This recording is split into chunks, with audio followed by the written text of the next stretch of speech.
Welcome to Lotus Whisper, Zen Tales for Sleep, a quiet place to rest your mind and soothe your spirit. Tonight, we explore a gentle and profound truth, that failure is not an end, but a quiet lesson in maturity. We often see our mistakes and shortcomings as marks of shame, heavy burdens to carry through our days. But in the quiet wisdom of Zen, these moments are seen differently. They are like the falling leaves of autumn, which do not die in vain, but return to the earth to nourish the roots of the tree from which they fell. Each stumble, each crack, each perceived flaw is an invitation to grow, to understand ourselves more deeply, and to find a more resilient and compassionate way of being. Let the stories tonight be a soft path, guiding you away from the anxieties of imperfection and into a deep, restorative peace. Please subscribe to the channel to hear more stories like this. Part 1. The Cracked Pot's Hidden Stream. In a small village nestled between rolling green hills and a clear, winding river, there lived an old man who served as a water-bearer for his master.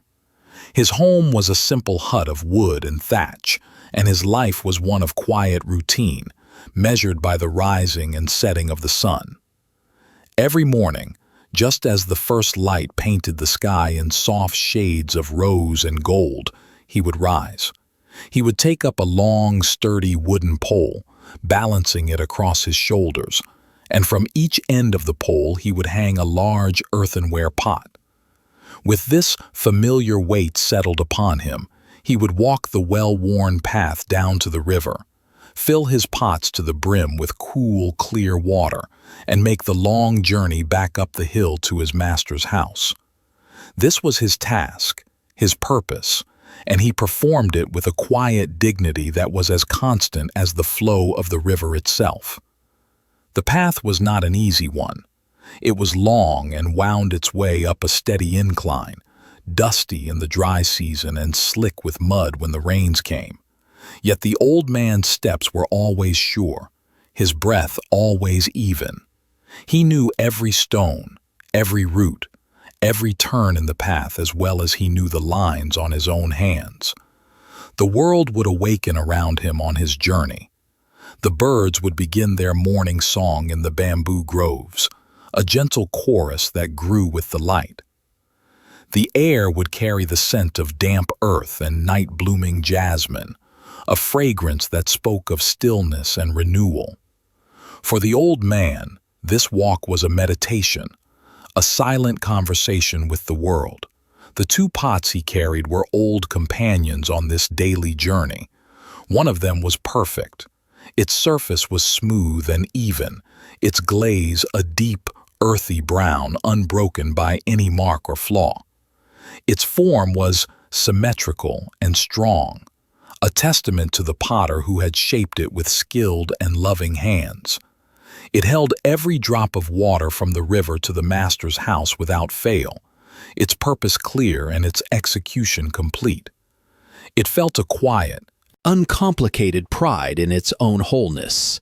It did not boast or look down upon its companion. It simply existed in a state of fulfilled purpose. It felt the cool weight of the water within it as a sign of its own integrity, a confirmation of its worth. The journey up the hill was a simple, straightforward task, and it performed it perfectly every single day. The other pot, however, was not perfect. A long time ago, in an incident it could barely remember, it had been jostled against a stone gatepost. A thin, almost invisible crack had appeared on its side, a tiny hairline fracture that seemed insignificant at first. But over the years, through countless journeys up and down the hill, the crack had widened. It was no longer a hairline, but a definite, undeniable fissure that ran a third of the way down its clay body. And so, on every walk back from the river, this pot would leak. A slow, steady drip of water would escape, tracing a dark, moist line on the dusty path. By the time the water-bearer reached his master's home, the cracked pot was always only half full.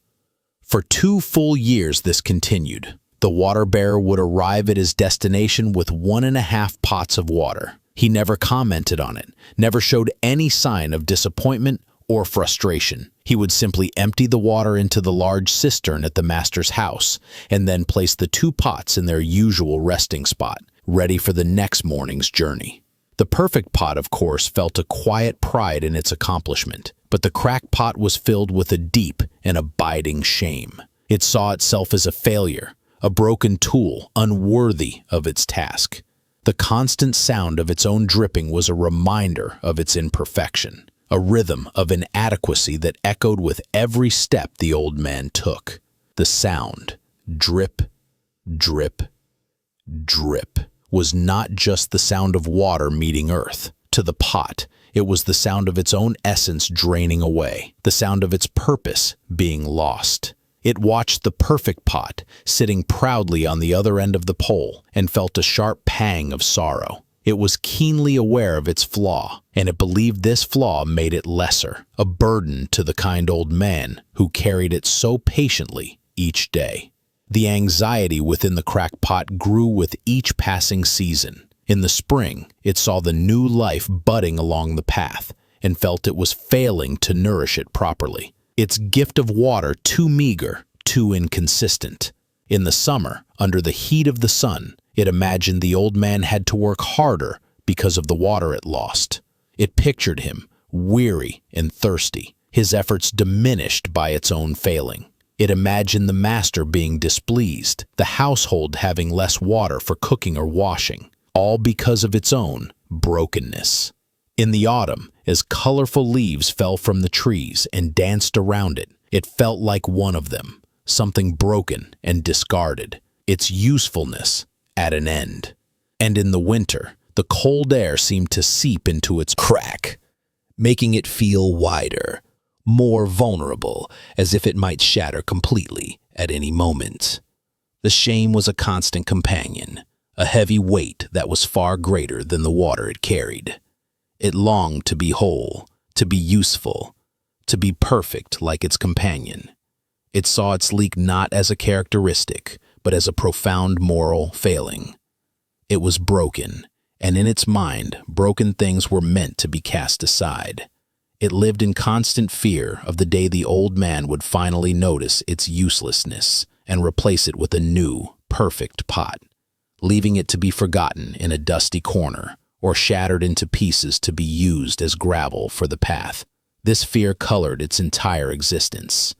The gentle swaying motion as the old man walked was not a comforting rhythm. It was a constant jostling that reminded it of the water seeping out of its wound.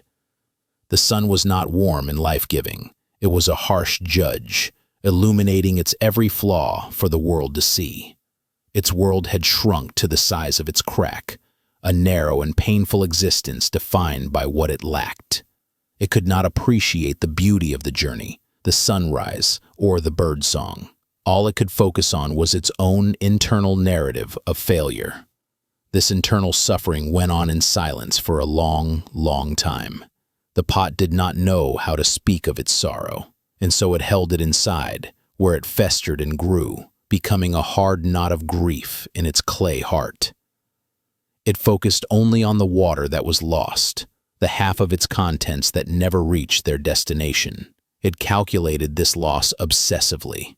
Half a pot every day. Over a week, that was 3.5 pots of water wasted. Over a month, nearly 15 pots. Over 2 years, the number was staggering, a monument to its own inadequacy. It could not see anything beyond this perceived failure.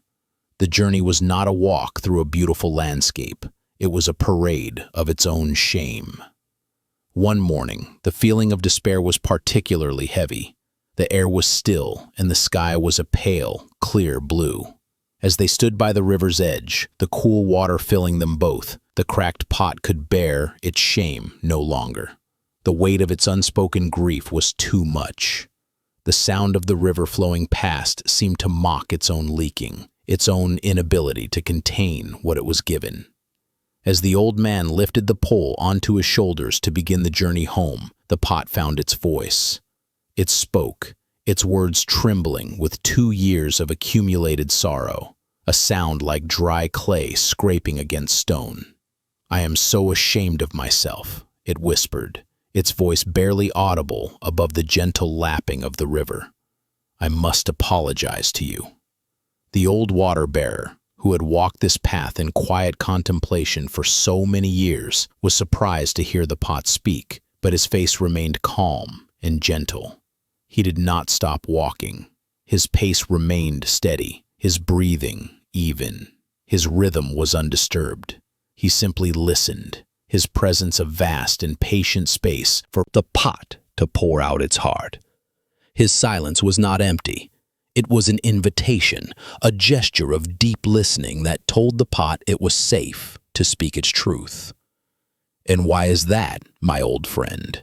he asked softly, his voice as smooth and worn as the wooden pole he carried. "What is it that you are ashamed of?" "For these past 2 years," the pot continued, the words now tumbling out in a rush, a torrent of confession that had been held back for far too long, "I have only been able to deliver half of my load. This crack in my side, this terrible flaw causes water to leak out all the way back to your master's house. Because of my flaw, you do all of this work. You walk this long path every single day, and you do not get the full value of your efforts. Your labor is doubled because of my failure. You deserve a better pot. You deserve 2 perfect pots. I have failed you." The pot finished its confession and braced itself for the old man's response. It fell silent, and the only sound was the drip, drip, drip of its own leaking, a sound that now felt like the punctuation mark on its own sentence of guilt.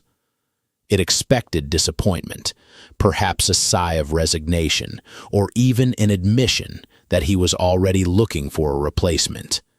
It expected its deepest fears to be confirmed. The old man, however, did not respond with judgment or disappointment. He simply smiled.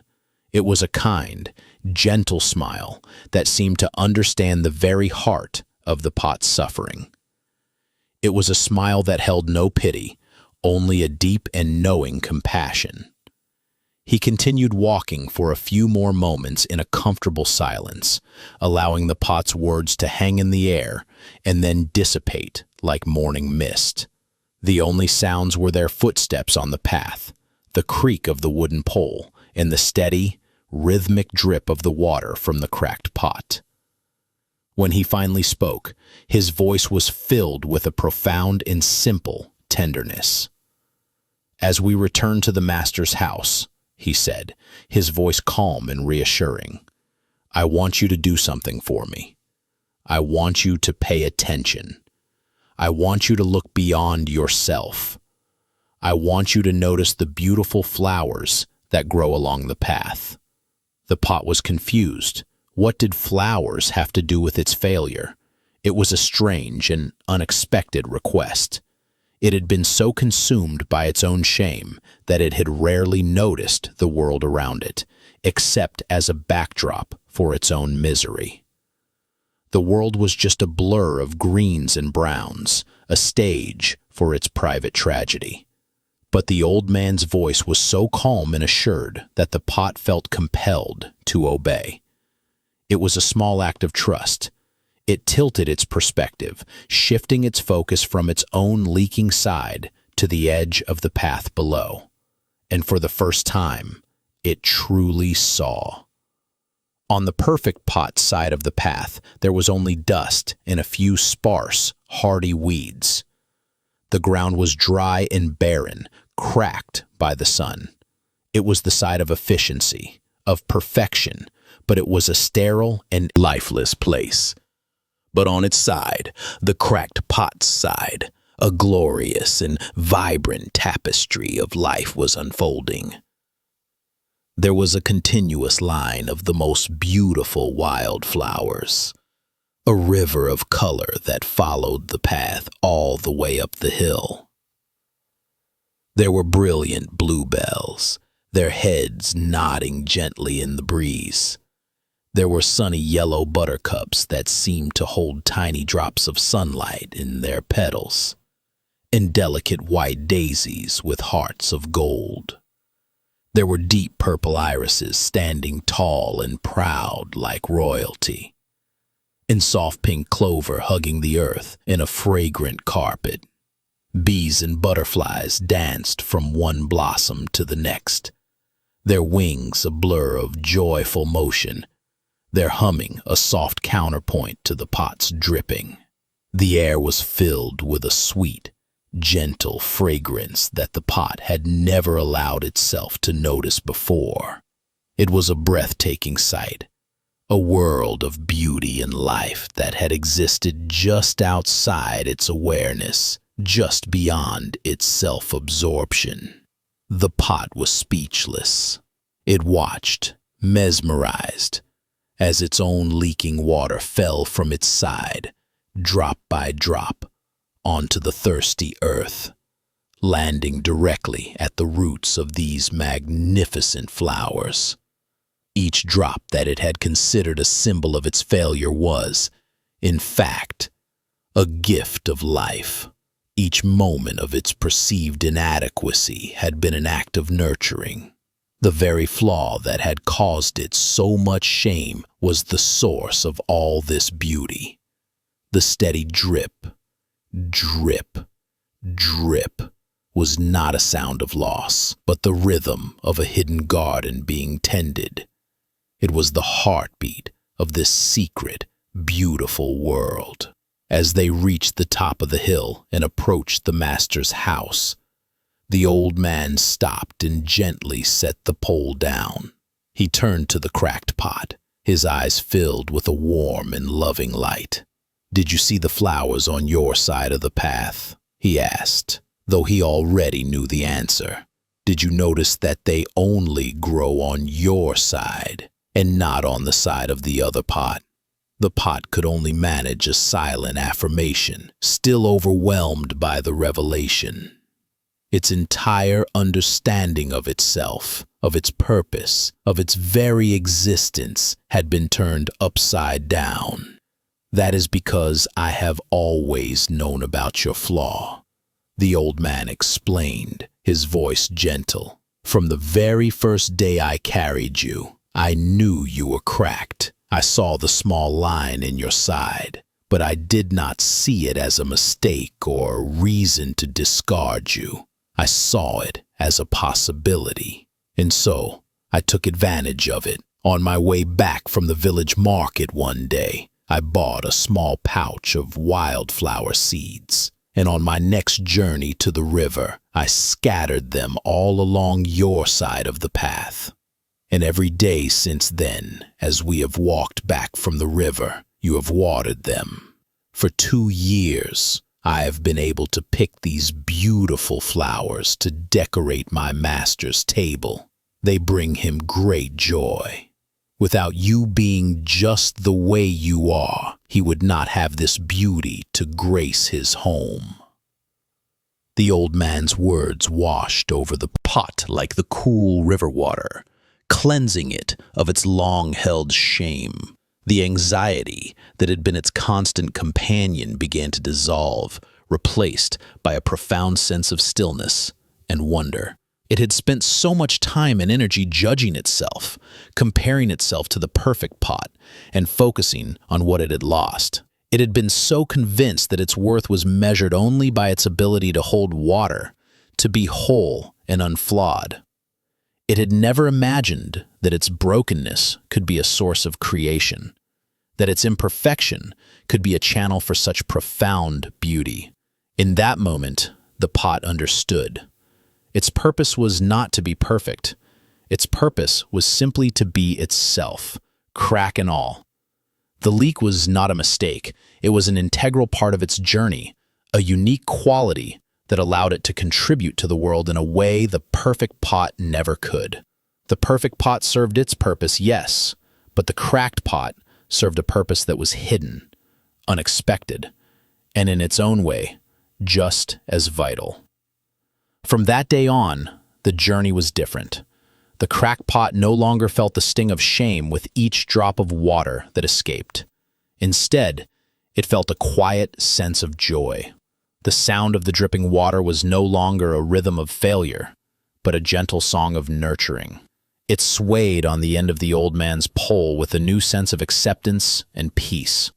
It still arrived at the master's house only half full, but it was no longer bothered by this fact. It knew that the other half of its water had not been wasted. It had been given to the flowers, to the bees, to the butterflies, to the beauty of the world. Its journey was now filled with purpose, not in spite of its crack, but because of it. The pot learned a deep lesson in maturity that day. It learned that our flaws and imperfections are not always weaknesses. Sometimes, they are the very channels through which our unique gifts can flow into the world. We spend so much of our lives striving for an imagined perfection, feeling anxious and ashamed of our cracks, our scars, our vulnerabilities. We compare ourselves to others who seem whole and flawless, and we feel lesser. We believe that our worth is conditional, dependent on our ability to be unbroken. But the path of life, like the water-bearer's path, is long. And if we can learn to look beyond our own perceived shortcomings, we might see that our cracks have been watering a hidden garden all along. Perhaps a past failure has given us a depth of compassion we would not otherwise have. Perhaps a vulnerability allows us to connect with others in a more authentic and meaningful way. Perhaps a mistake has led us down an unexpected path that is more beautiful than the one we had originally planned. Maturity is the ability to see the flowers. It is the wisdom to understand that our journey is not just about reaching a destination with our pot full. It is also about the life we nurture along the way, often without even realizing it. It is about accepting ourselves just as we are, and trusting that even our broken pieces have a purpose in the grand, mysterious design of the universe. The cracked pot found peace, not by being mended, but by understanding the beauty of its own unique nature. And so can we. As you drift into relaxation, allow yourself to see the gardens you may have unknowingly watered. Let go of the need for perfection and rest in the gentle knowledge that you, just as you are enough. The world is more beautiful because of your journey, cracks and all. Allow this thought to soften your heart, to quiet your mind, and to guide you gently into a peaceful, restorative sleep. Part 2. The Wisdom of the Empty Boat. There once was a man named Kenji who lived in a town by the edge of a large, tranquil lake. He was not a simple fisherman, nor was he a farmer. He was a man of letters, a scholar of some renown, who prided himself on his intellect, his discipline, and his understanding of the world. His mind was his most prized possession, a well-ordered garden where every thought was carefully planted and cultivated. He believed that with enough reason and control, life could be made logical, predictable, and free from the messy disturbances of chaos. He found great comfort in this belief, and it gave him a sense of superiority over those he saw as living at the mercy of their untamed emotions.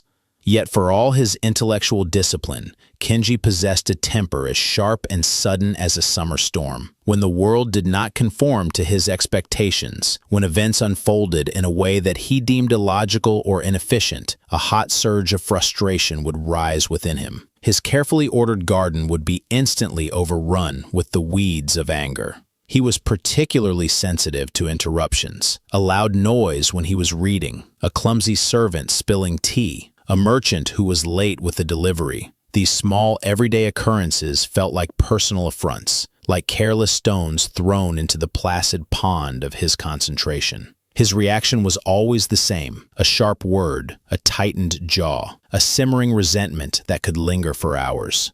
He saw this anger not as a flaw in himself, but as a justified response to a flawed and disorderly world. It was the world that was wrong, not him. The anger, he believed, was the natural result of a refined mind encountering crude and thoughtless behavior. He was, in his own view, simply defending the principles of order and respect. One morning, Kenji awoke before the sun. A thick, pearlescent mist was settled over the lake. muffling all sound and turning the world into a soft, ethereal dreamscape. He felt a deep yearning for a stillness that matched the scene outside his window. The previous day had been filled with minor irritations, and the residue of his annoyance still clung to him like a damp cloak. He decided that he would take his small boat out onto the center of the lake. There, by the profound silence of the water and mist, he would meditate. He would command his mind to be still, to become as smooth and reflective as the lake's surface. He would find a perfect and unassailable peace. He walked down to the small wooden dock, his footsteps silent on the damp planks. His boat, a simple but elegant skiff, bobbed gently.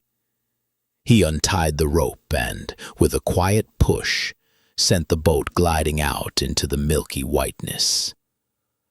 The water was like glass, and the only sound was the gentle dip and pull of his single oar breaking the surface. He rowed until the shore had completely disappeared into the mist, until he felt he was floating in a world without edges, a space between sky and water. Here, he thought, there could be no interruptions. Here he could finally achieve the perfect tranquility he sought. He laid the oar down carefully inside the boat, took a deep breath of the cool, moist air, and settled into his meditation posture. He closed his eyes. He began to focus on his breath, the anchor of the mind. Inhale, exhale. But his mind, so accustomed to activity, would not settle. Thoughts arose like bubbles from the deep. He thought about an argument he'd had with a shopkeeper, replaying his own clever remarks. He thought about a passage in a book that he couldn't quite decipher, the frustration of it returning to him. He heard the distant cry of a water bird and felt a flicker of annoyance at the intrusion. His desire for stillness was becoming a struggle, a battle he was waging against his own mind. The more he tried to force the silence, the more turbulent his thoughts became. The peace he was seeking was not a gentle surrender, but an act of will, an assertion of control. And so, it remained elusive. He took another deep breath, trying to release the tension in his shoulders. He focused again, letting the thoughts come and go, trying not to grasp them. For a few moments, a fragile sense of calm began to descend. The gentle rocking of the boat became a soothing rhythm, the cool mist on his skin a comforting presence. He was just beginning to feel that he was succeeding, that his will was finally taming the chaos of his mind, when suddenly there was a sharp, jarring thud. His boat lurched violently, throwing him off balance. The fragile piece was not just broken, it was shattered into 1,000 pieces. Instantly, a hot wave of pure rage surged through him. The carefully constructed dam of his discipline burst, and all his frustration and annoyance came flooding out. His eyes snapped open, his fists clenched, and his face contorted into a mask of fury. Someone had hit his boat. In this vast, empty expanse of water, some clumsy, inconsiderate fool had managed to collide with him. How was it possible? The carelessness, the disrespect, the sheer stupidity of it was infuriating. His mind, in a fraction of a second, created a detailed story. He pictured a lazy fisherman, probably half asleep, letting his boat drift aimlessly, without a care in the world. A man with no respect for the sanctity of the morning, no appreciation for the solitude that Kenji had so carefully sought. This imagined person was the target, the vessel for all of his pent-up anger. Before he had even clearly seen the other boat, he began to shout, his voice tearing through the sacred silence he had come to find. "Hey, you idiot!" he roared, his voice echoing strangely in the dense mist. "Watch where you are going! Are you blind? What is wrong with you?" He stood up, wobbling slightly in the rocking boat, and glared in the direction of the impact. Another boat had scraped alongside his and was now bobbing gently a few feet away. It was a simple, weathered fishing boat, very much like his own. He prepared another volley of insults, ready to unleash the full force of his righteous indignation upon its thoughtless occupant. He was going to make this person understand the magnitude of their incompetence, the violation they had committed. "Have you nothing better to do than to disturb the peace of others?" he yelled, his voice trembling with rage. "Show yourself. Face the man whose meditation you have ruined." But there was no reply. There was no startled fisherman looking back at him with a guilty expression. There was no one cowering in apology. There was only silence. Kenji's anger intensified. The silence felt like defiance, an added layer of disrespect. He peered more intently through the swirling mist, his eyes straining to see the fool who was now ignoring him. And then he saw it. The other boat was empty. There was no one there. No careless fisherman, no lazy sailor, no one to blame, no one to be the target of his fury, no one to receive his anger. The boat was completely empty. A length of frayed rope trailed from its bow, suggesting it had simply broken free from its mooring somewhere up the shore and had been carried silently by the slow, invisible current of the lake. It was just a piece of wood, drifting according to the laws of nature, without intention, without malice, without any awareness of him or his quest for peace.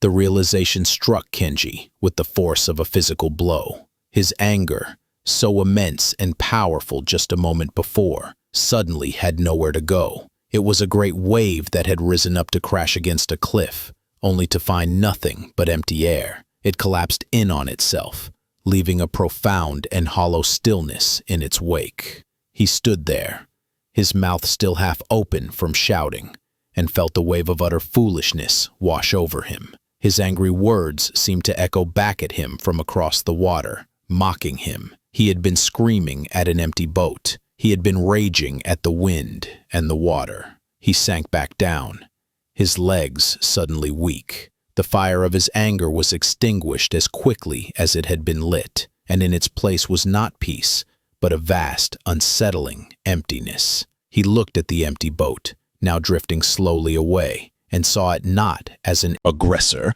but as a mirror. In its silent, passive journey, it reflected the true nature of his own suffering. The collision was a simple neutral event. A thing happened. A piece of wood bumped into another piece of wood. That was all. The anger, the story of being wronged, the sense of personal violation, all of it had come from him. He was the source of his own disturbance. The empty boat had not brought the anger to him. It had simply revealed the anger that was already there, waiting beneath the surface, ready to be ignited by the smallest spark. He sat for a long time, the two boats drifting apart in the mist. He thought of all the other times he had been angry. The clumsy servant who spilled his tea. Was she a malicious force trying to ruin his day? Or was she just a tired young woman who had lost her balance? An empty boat. The merchant who was late with a delivery. Was he intentionally disrespecting Kenji? Or was he perhaps delayed by a sick child at home or a lame horse on the road? An empty boat. The scholar who had publicly disagreed with his theories. Was he launching a personal attack? Or was he simply a man with a different perspective, his argument an empty boat of ideas bumping against his own? Kenji realized that he had been spending his life shouting at empty boats. He populated his world with villains and fools, projecting his own ego, his own insecurities, and his own need for control onto the neutral screen of reality. He saw intention where there was only circumstance. He saw malice where there was only happenstance, and in doing so, he had made himself a perpetual victim, constantly at the mercy of a world that seemed determined to offend him. But the world was not determined to do anything. The world simply was. Things happen. Boats come unmoored. People make mistakes. The rain falls on everyone. The suffering came not from the events themselves, but from his rigid expectation that they should be otherwise. His suffering came from his belief that the world and everyone in it should navigate around his own need for perfect, undisturbed tranquility. This revelation was the beginning of a profound shift within him. It was a lesson far deeper than any he had found in his scrolls and books. Maturity, he began to see, was not about creating a perfectly ordered world or achieving an iron-willed control over the mind. It was not about preventing the boats from ever bumping into you. That was impossible. The currents of life are too strong, and the world is full of drifting vessels. True maturity, true wisdom, was about what you do when the bump comes. It was about having the clarity to look, to see if the boat is empty, before you begin to shout. It was about understanding that the anger is your own, the suffering is your own, and therefore the freedom from that suffering must also be your own. He looked around at the lake. The mist was beginning to thin, and soft, diffused sunlight was filtering through, turning the water to silver. The world was no longer an adversary. It was just the world, beautiful and unpredictable. The empty boat was now just a dark shape in the distance, a silent teacher that had given him the most important lesson of his life. He felt a strange sense of gratitude toward it. The violent disruption of his meditation had led him to a peace far more real and enduring than the fragile, forced stillness he had been trying to achieve. This new peace was not based on the absence of disturbance, but on the acceptance of it. It was a peace that could coexist with the bumps and collisions of life. As you prepare for sleep, think of the empty boats you may have encountered today.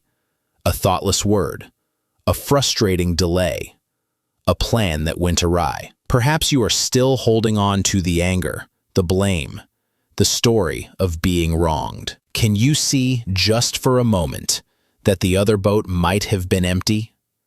That the perceived slight was not about you at all, but was simply a piece of life, drifting on the current. The anger you feel is your own. The story you tell is your own. And because it is yours, you have the power to let it go. You can stop shouting at the mist. You can allow the anger to drain away, leaving behind the quiet, calm water of your own true nature. Let go of the need to blame. Let go of the story. Allow the stillness that follows to cradle you, to soothe you, and to carry you into a deep and peaceful rest. Part 3.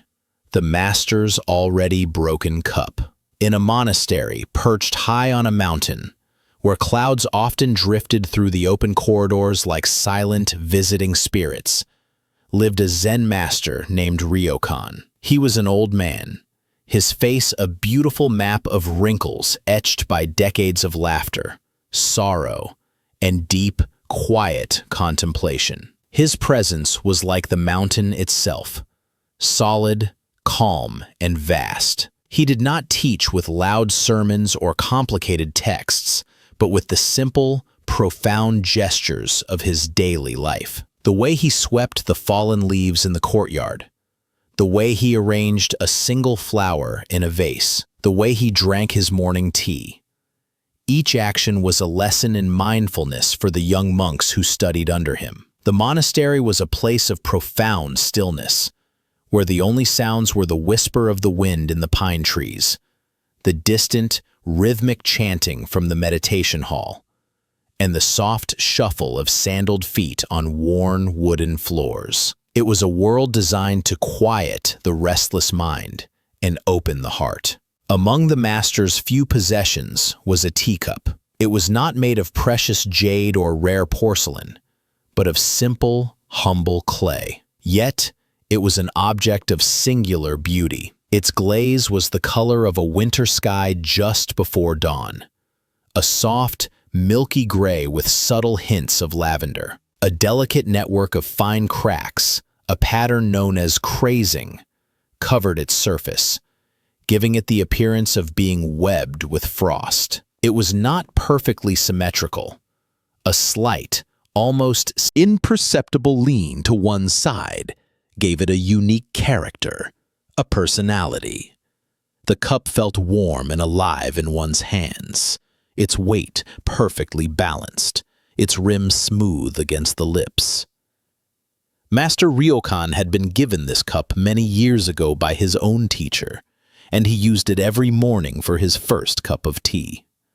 This was a quiet, personal ritual. He would sit alone on his veranda, watching the sun rise over the distant peaks, and cradle the cup in his hands, feeling its warmth seep into him as he savored the fragrant steam. The young monks all knew of the master's fondness for this cup. They saw the gentle care with which he handled it, the quiet smile that sometimes touched his lips as he held it. In their minds, the cup became something more than a cup. It was a symbol of the master's wisdom, a sacred object, a treasure.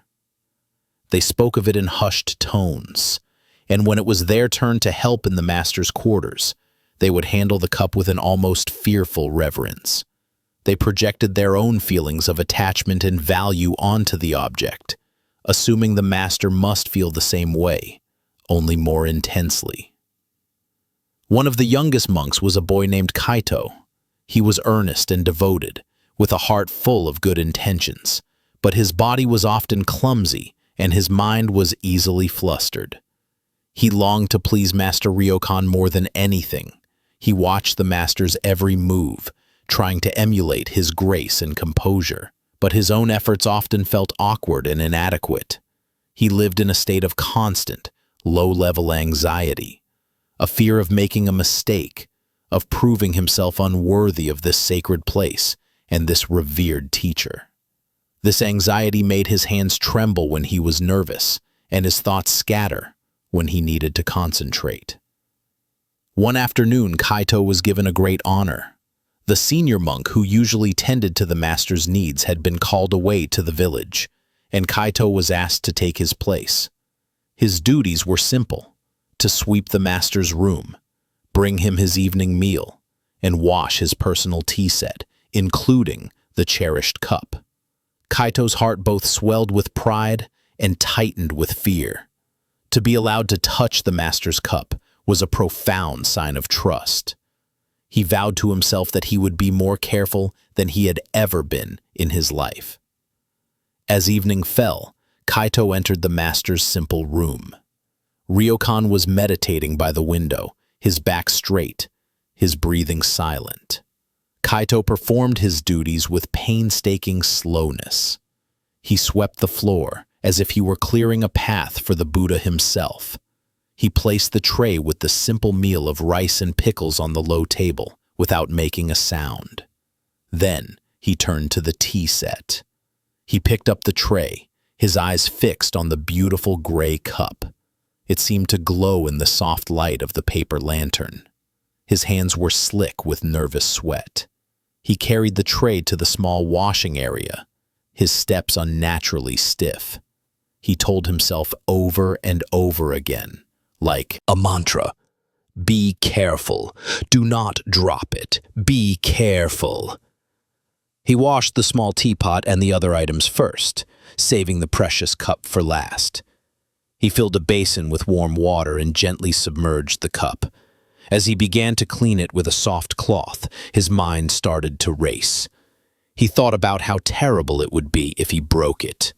He imagined the master's disappointment, the other monks' scorn.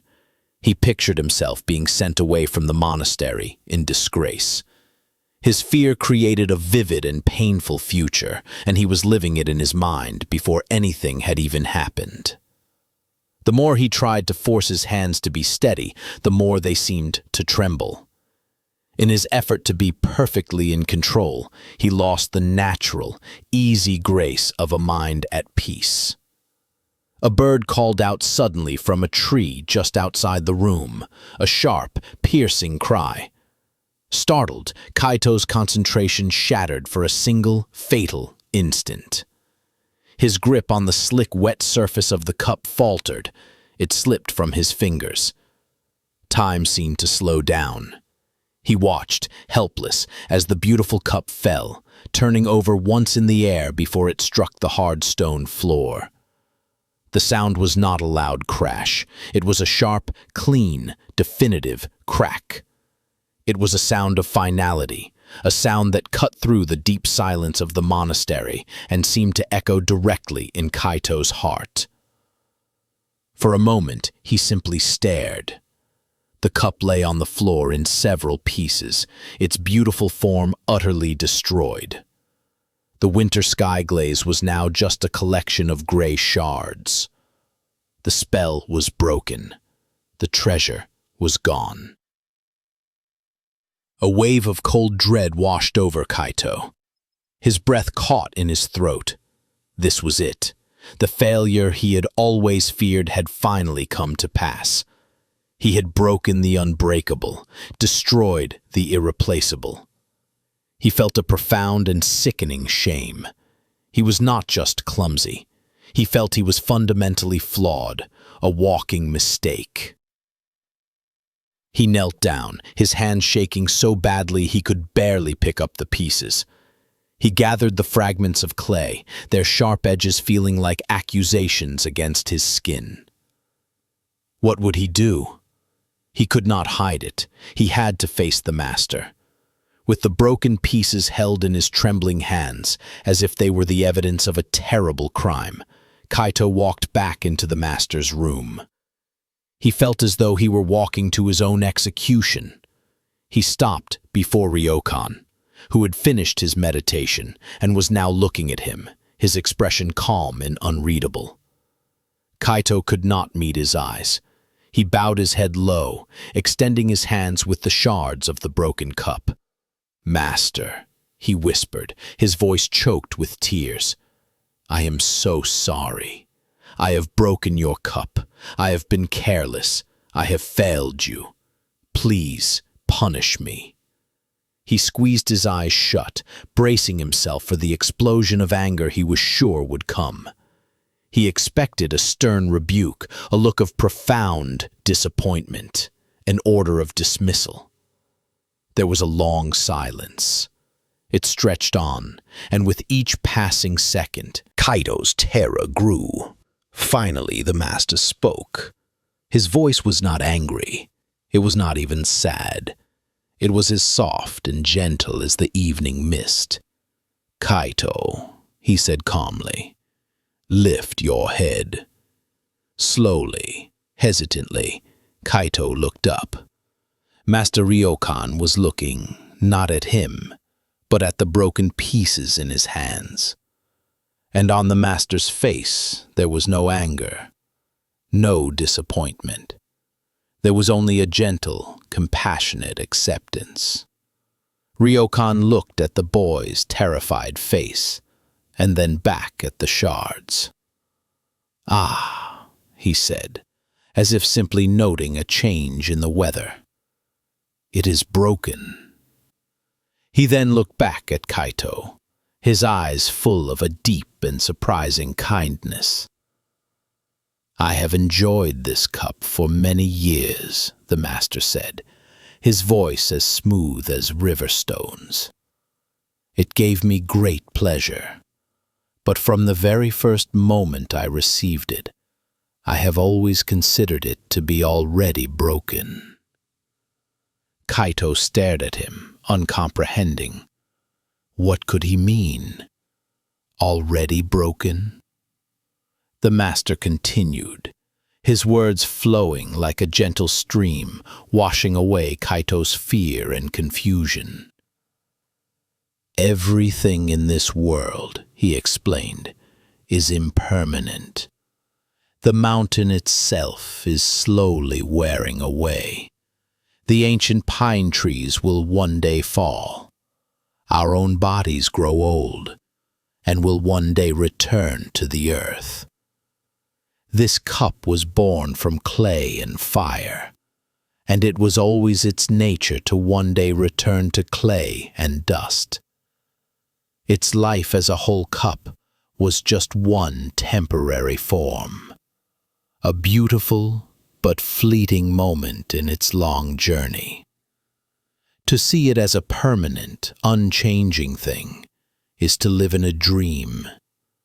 I knew that one day a hand would slip, or a gust of wind would knock it from a shelf, or it would simply grow weak with age and crack on its own. Its breaking was inevitable. It was part of its nature from the very beginning. So, I treated it as if it were already broken. Kaito listened, his mind slowly grasping the immense and liberating truth in the master's words. Because I knew its time was limited, Ryokan went on, I was able to cherish it completely. Every morning when I held it, I was fully present with its beauty, its warmth, its wonderful imperfection. I did not take it for granted, because I knew each time I used it could be the last. My joy in the cup did not come from owning it forever, but from appreciating it fully in the now. And now that its time has come, now that it is broken, it is no surprise. It has simply followed its nature. Why should I be angry? Should I be angry at the rain for falling or the sun for setting? Its breaking is not your failure, Kaito. You were just the person who was there when the cup's destiny arrived. The cause of suffering is not that things are broken. The cause of suffering is that we expect them to be unbreakable. The tension drained out of Kaito's body. The heavy burden of guilt and shame lifted from his shoulders, dissolving into the quiet air of the room.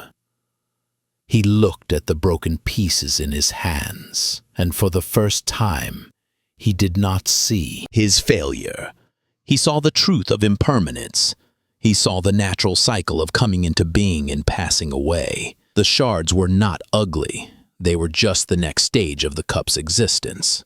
He understood now that his anxiety had come from his own attachment, his own desire for things to be perfect and permanent. He had failed, not in breaking the cup, but in his understanding of the nature of the cup and of life itself. The master's peace did not come from having nothing to lose, but from understanding that everything is already, in a sense, lost. And this understanding did not lead to sadness or nihilism, but to a profound and vibrant appreciation for the present moment.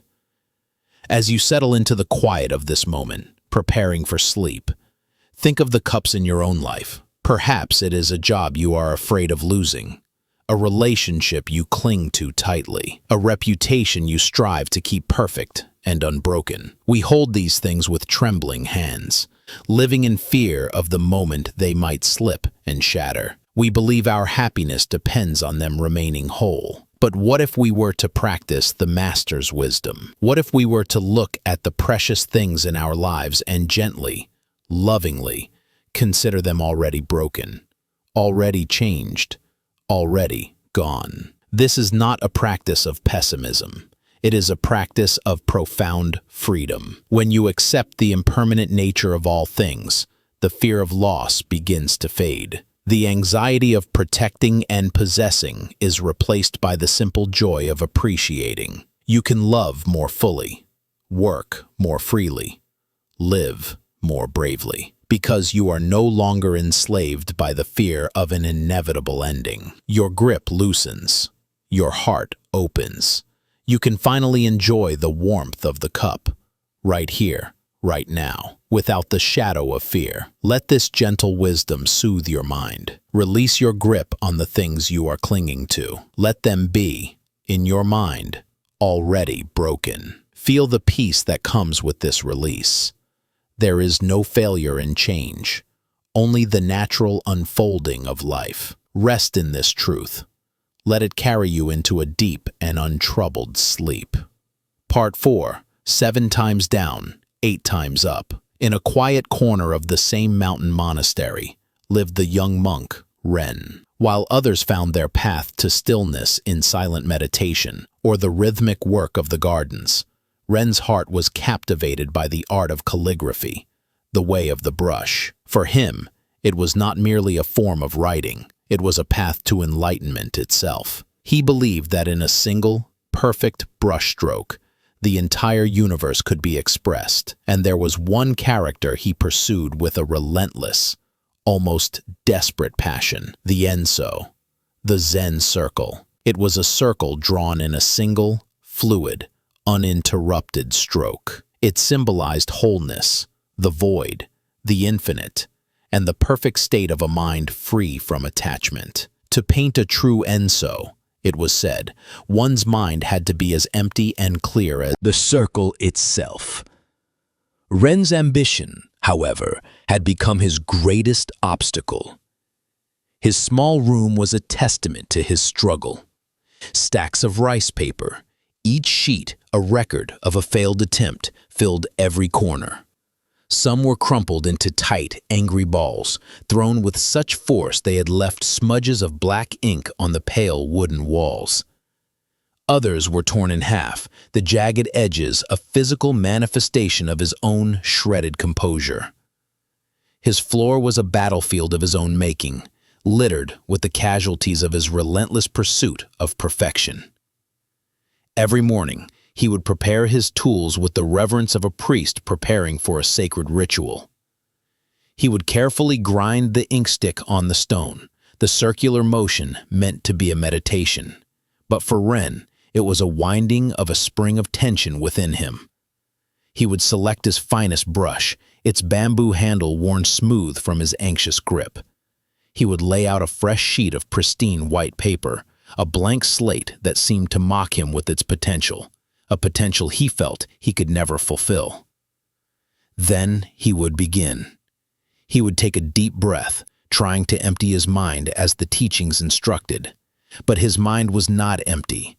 It was filled with the ghost of the perfect Enso he held in his imagination. It was filled with the memory of his master's own circle, drawn with an effortless grace that seemed to flow from the man himself, a circle that was alive on the page. It was filled with a chorus of critical voices. The line must be strong, but not stiff. The circle must close, but not feel trapped. It must be full, yet empty. He would dip his brush in the deep black ink, and as he raised it to the paper, his breath would catch in his chest. His hand, so steady when performing simple chores, would begin to tremble. The moment the brush touched the paper, his anxiety would flow down his arm and into the bristles. The ink would blot, spreading into an ugly stain. The line would waver, thin and weak. The circle would be misshapen, more an egg than a sphere.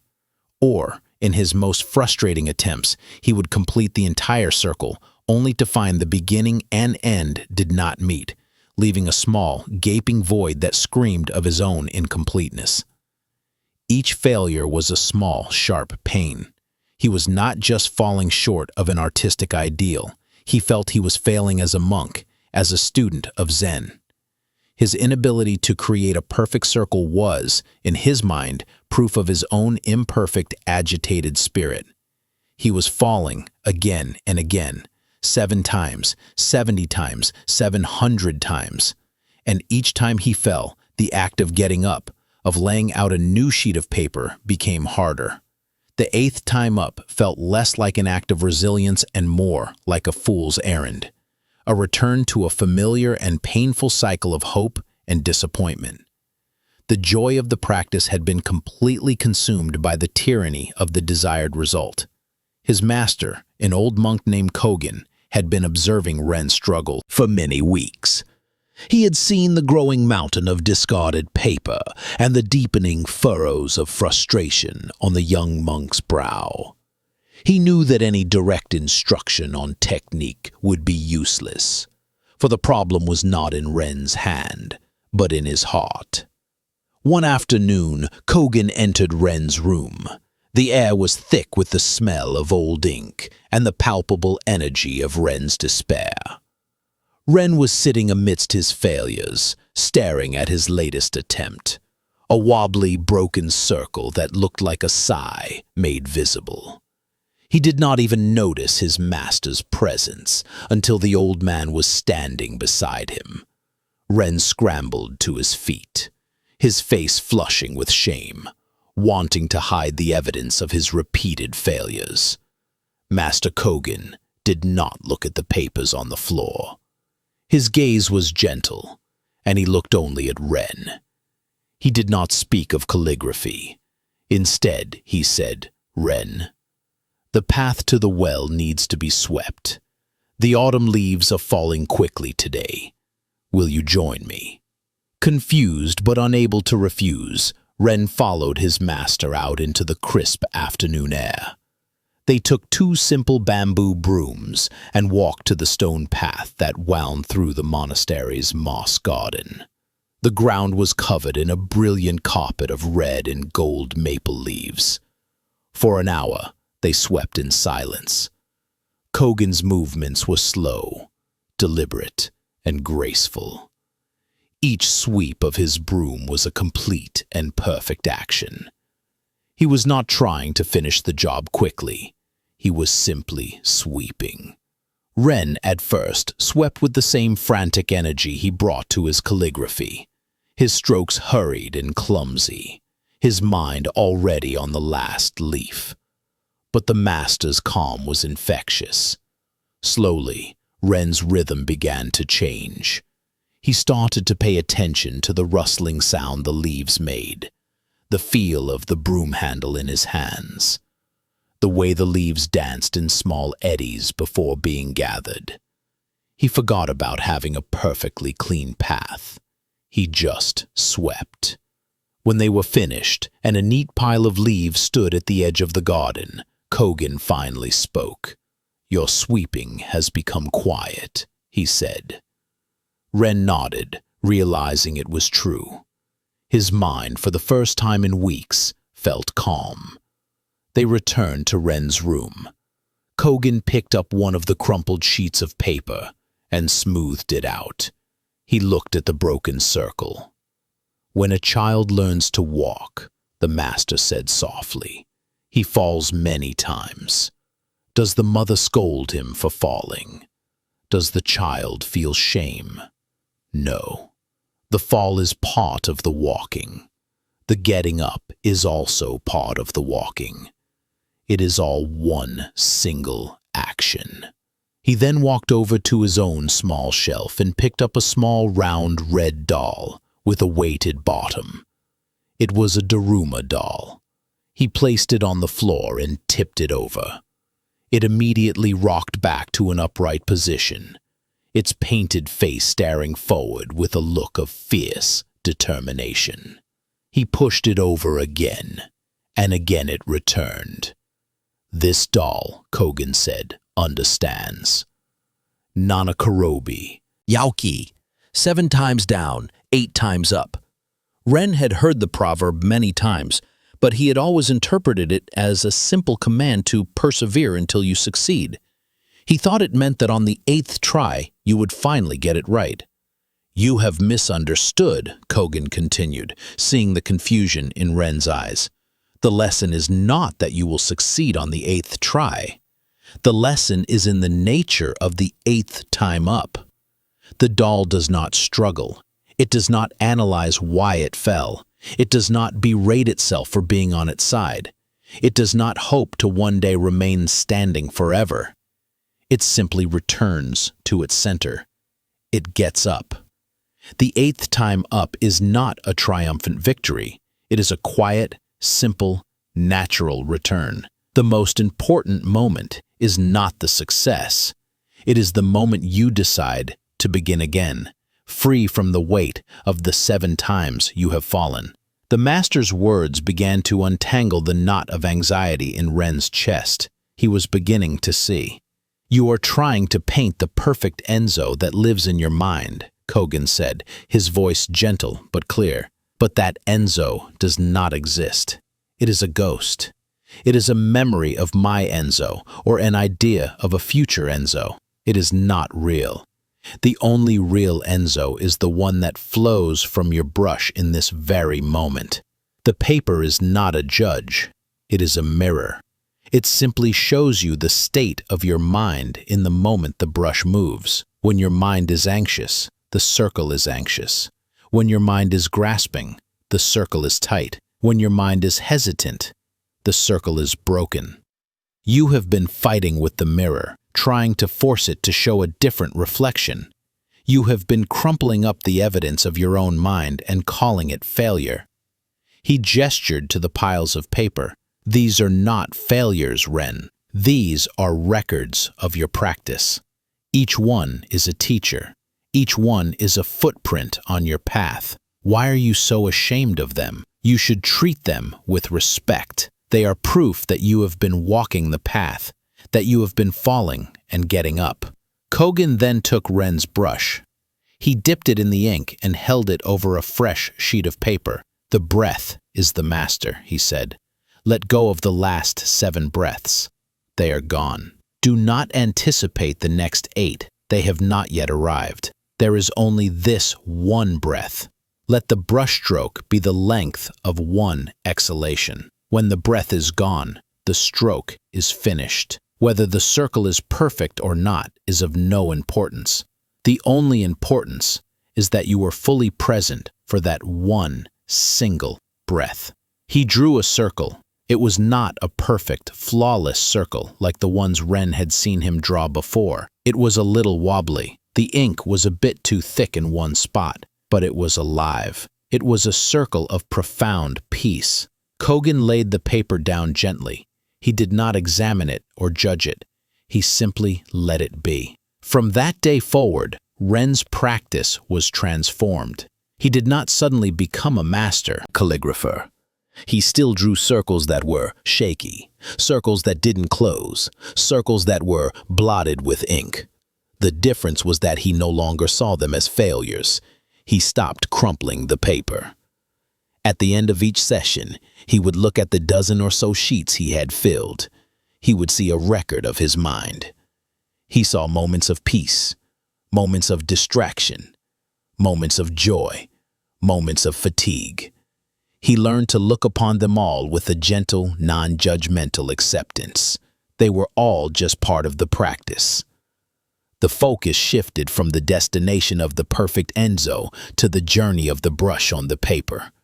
The act of getting up the 8th time was no longer a struggle. It was a simple, quiet release. He would lay down the sheet from his 7th attempt, take a breath, and pick up his brush for the 8th. He was not carrying the weight of the previous 7 attempts with him.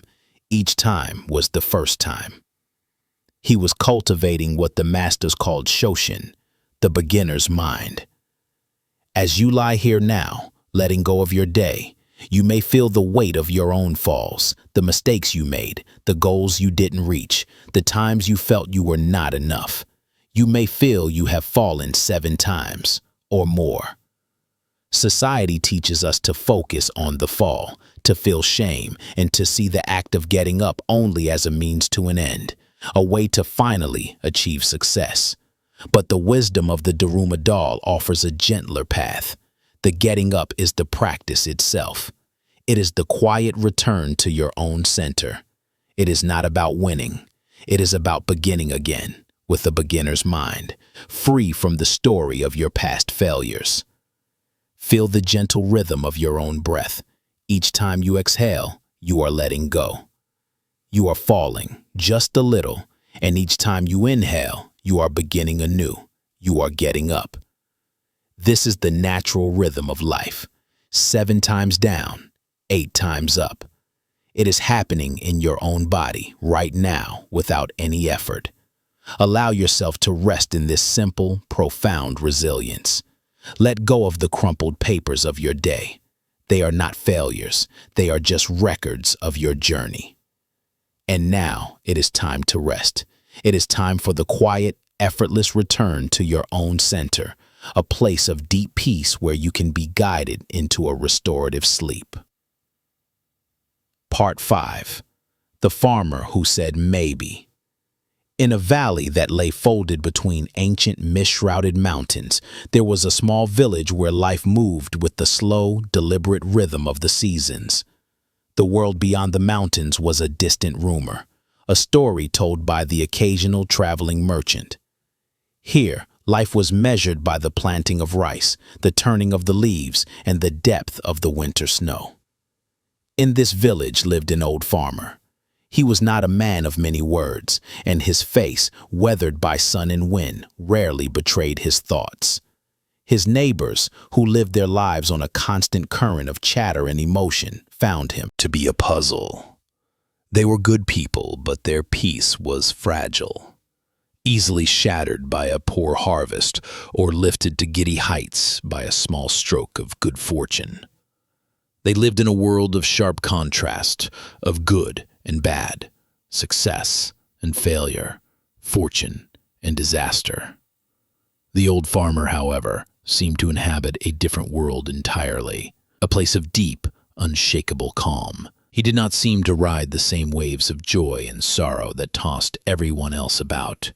He simply was, as constant and quiet as the great mountain that watched over their valley. The farmer's most prized possession, if a man so unattached could be said to possess anything, was his horse. It was a strong, beautiful stallion, with a coat the color of polished mahogany and a spirit that was wild yet gentle. The horse was more than just a beast of burden. It was the farmer's partner in the fields, his companion on the long, quiet days. The animal was the key to his livelihood, allowing him to plow his fields and carry his grain to the village market. His neighbors often commented on his good fortune to have such a fine animal. "You're a lucky man," they would say, watching the horse pull the plow with effortless strength. The farmer would simply nod, a faint, unreadable smile on his lips. One morning the farmer went to the stable as he always did, just as the first light was spilling over the mountain peaks. He found the stable door swinging on its hinge and the stall empty. The wooden fence at the edge of his small pasture was broken, a clear sign that the horse, in a surge of wild instinct, had bolted during the night and run off into the mountains. The farmer stood there for a long moment, looking at the empty stall and the broken fence, his breath making small white clouds in the cool morning air. He felt no panic, no surge of anger or despair. He simply observed what was. The horse was gone. News in a small village travels faster than a gust of wind. Before the sun was fully above the horizon, his neighbors began to arrive, their faces etched with concern and pity. They gathered around him, a small chorus of commiseration. "Oh, what terrible luck," said one. "Your only horse, how will you ever plow your fields now?" Another shook his head, sighing dramatically. "This is a disaster. The harvest will be upon us soon. To lose your horse at such a time, it is the worst possible fortune."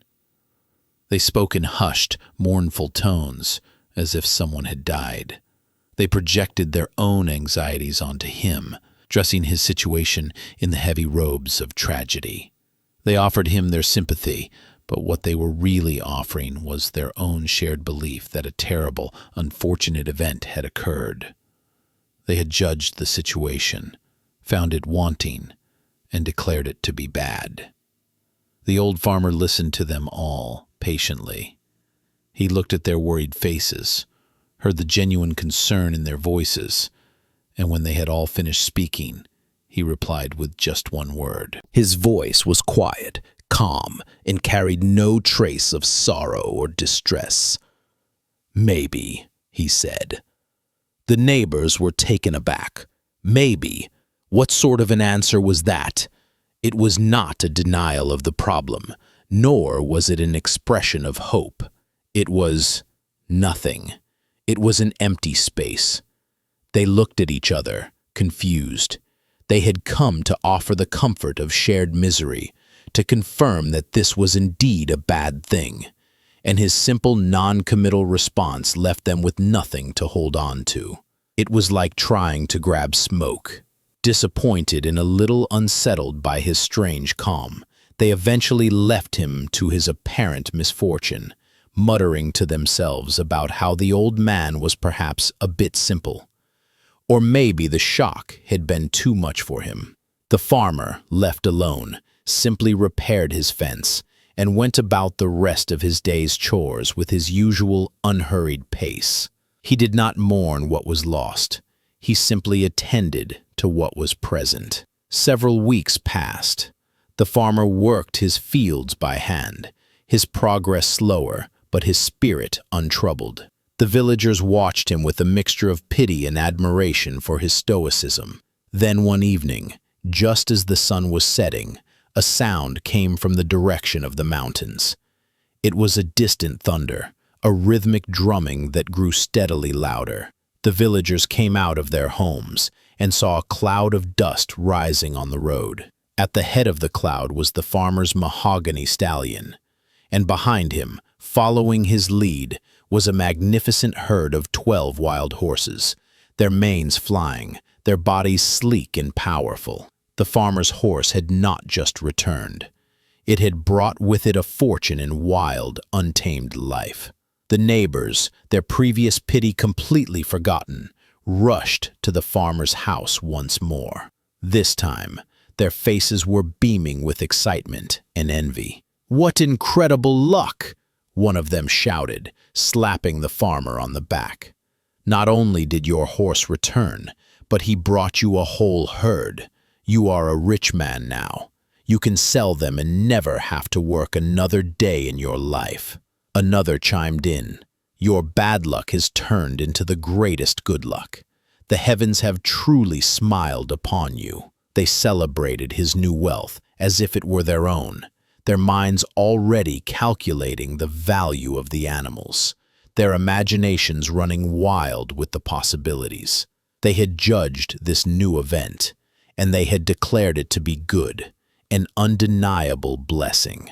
The old farmer stood by his newly repaired fence, watching the beautiful horses mill about in his pasture. He listened to the excited chatter of his neighbors, their voices a whirlwind of congratulations and projections of a wonderful future. When they paused for breath, looking at him expectantly, waiting for him to share in their jubilation, he responded with the same quiet, maddening calm. "Maybe," he said. Once again, his single word fell like a stone into the bubbling pot of their emotions, instantly silencing it. Maybe? How could he say maybe to such obvious and overwhelming fortune? Was he blind? Did he not understand what had happened? They left him a second time, shaking their heads in bewilderment. The man was impossible to understand. He would not grieve in his sorrow, and he would not rejoice in his triumph. He simply remained in a quiet, neutral space that they found both frustrating and strangely compelling. The farmer, meanwhile, now had a new task. He and his only son, a strong and capable young man, began the difficult work of breaking in the wild horses. His son was full of the fire of youth, fearless and eager to prove his skill. One afternoon, he was attempting to tame a particularly spirited black stallion. The horse reared and bucked, a whirlwind of untamed energy. For a moment, the boy seemed to have it under control, but then the horse made a sudden, violent twist. The boy was thrown to the ground, and he landed awkwardly. There was a sharp, sickening crack that was audible even over the horse's frantic whinnying. The farmer rushed to his son's side. The boy's leg was broken, bent at an unnatural angle. The neighbors heard the boy's cries of pain and came running. They saw the young man on the ground, his face pale and contorted in agony, and they saw the farmer gently binding the leg in makeshift splints. The chorus of pity began once more, this time deeper and more somber than before. "Oh, what a tragedy," one woman lamented, tears in her eyes. "Those horses were not a blessing, they were a curse in disguise. This fortune has brought you nothing but pain." Another man shook his head grimly. "Your only son, your only help in the fields, now crippled, at the start of his life too. This is the worst luck of all. It would have been better if that horse had never returned." They saw a direct, causal line. The horses were good, but they led to this, which was terrible. Their world of clear judgments was restored, this time on the side of disaster. The farmer, his hand steady as he tended to his son, listened to the pronouncements of doom. He looked at his son's pained face, and a deep wave of compassion moved through him. But it was a clear, calm compassion, free from the turbulence of despair or anger. He looked up at his neighbors, at their faces full of genuine, if dramatic, sorrow, and when they fell silent, he said, just as he had before, "Maybe." This time, the neighbors did not even know what to think. They simply backed away, leaving the old man to a strange and incomprehensible peace. A few months later, the quiet life of the valley was shattered. The emperor's army marched into the village. A war had broken out in a distant province, and the generals were conscripting every able-bodied young man to fight. The recruitment officers went from house to house, their faces grim, their orders absolute. A great wailing and sorrow filled the village as sons were torn from the arms of their weeping mothers and fathers. Families were broken, and everyone knew that many of these young men would never return from the war. The neighbors who had pitied the farmer for his son's broken leg now watched in horror as their own healthy, strong sons were lined up and marched away. The officers came to the old farmer's house. They strode in, looked at his son lying on his cot, his legs still bound in splints and not yet fully healed. The officer in charge took one look and said, "This one is no good to us." He made a mark on his scroll and moved on to the next house. The farmer's son had been spared. That evening, the neighbors came to the farmer's house for the last time. The air in the village was heavy with grief, but in their eyes, as they looked at the farmer, there was a kind of awe. "You were right," said one, his own son now gone. "Your son was spared. That broken leg, which we all called a disaster, it saved his life. Your bad luck was the greatest good fortune a father could ask for." They saw it now as the final chapter, the ultimate resolution. The story had a happy ending, born from tragedy. They had finally found a label that felt permanent, a judgment that seemed absolute. The old farmer sat on his porch, watching the last light fade from the sky, the stars beginning to appear. He listened to his neighbors.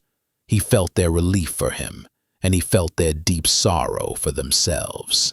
He took no pleasure in their changed perspective, no satisfaction in being proven right.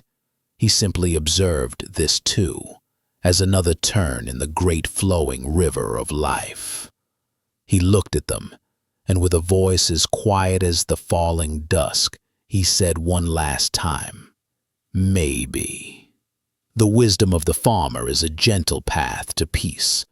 We live our lives like the villagers, constantly judging every event, labeling it good or bad. A promotion is good, a missed flight is bad.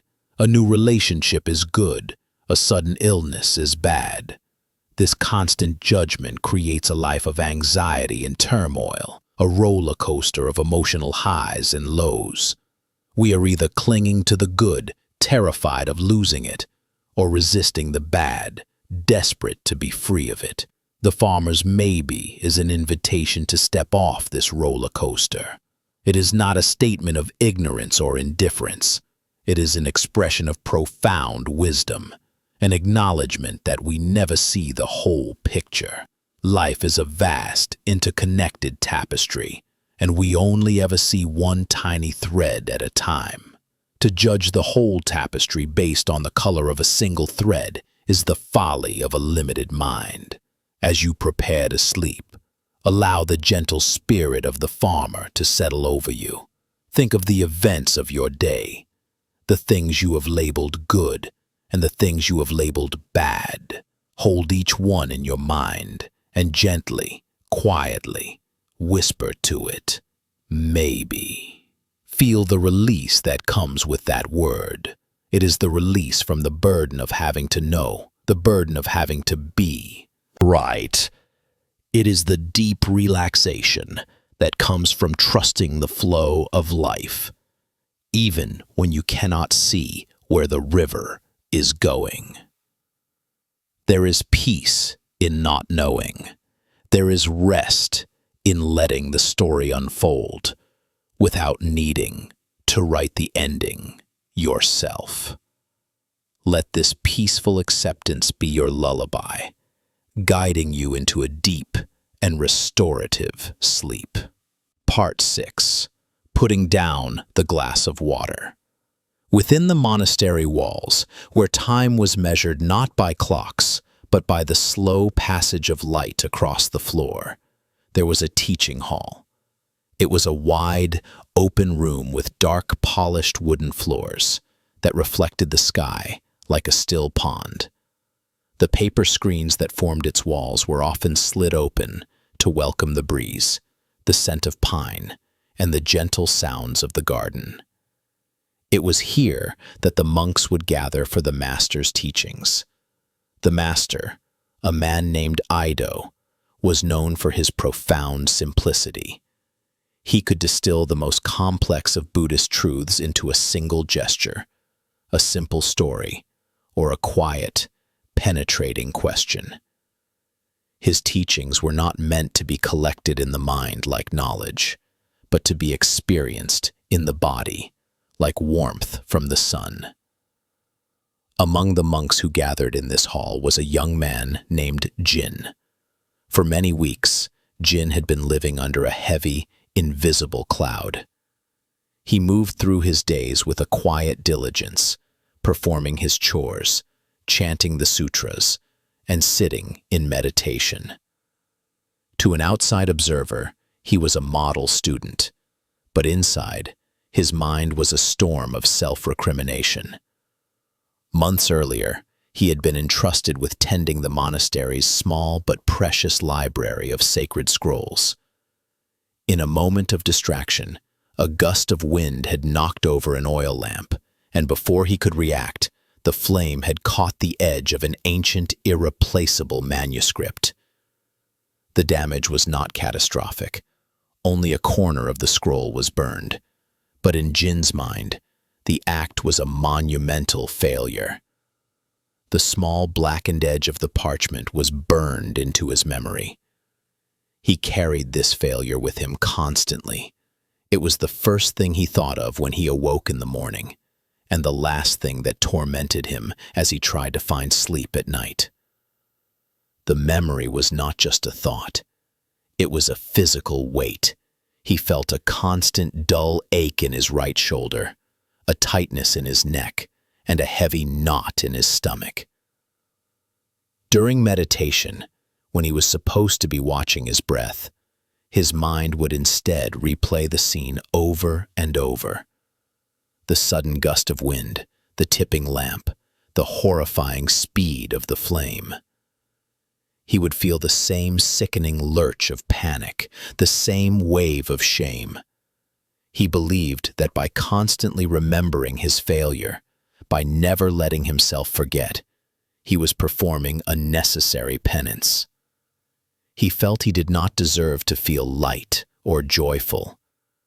The weight was his responsibility, a burden he was obligated to carry.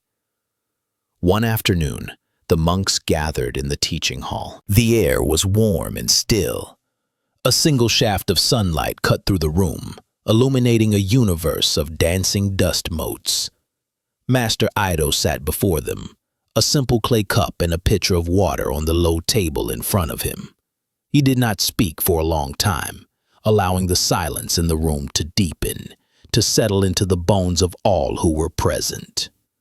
Jin sat with his back straight, but his mind was far away, caught in its usual loop of regret. The ache in his shoulder felt particularly sharp today. Finally, Master Ido poured water from the pitcher into the cup, filling it to the brim. Then he did something unexpected. He did not drink from it. He simply picked it up and held it out in front of him, his arm extended straight. He held it perfectly still, the surface of the water as smooth as glass. He looked out at his students, his gaze passing over each of them. "How heavy," he asked, his voice calm and clear, "is this glass of water?"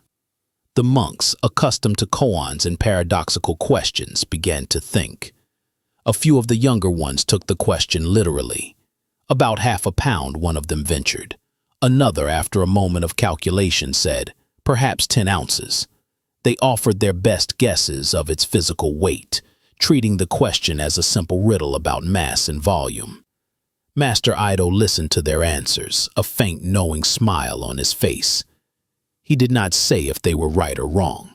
He simply continued to hold the glass of water, his arm unwavering.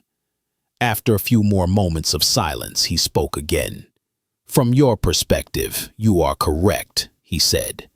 "The absolute weight of this glass does not change, but its heaviness to me is another matter entirely.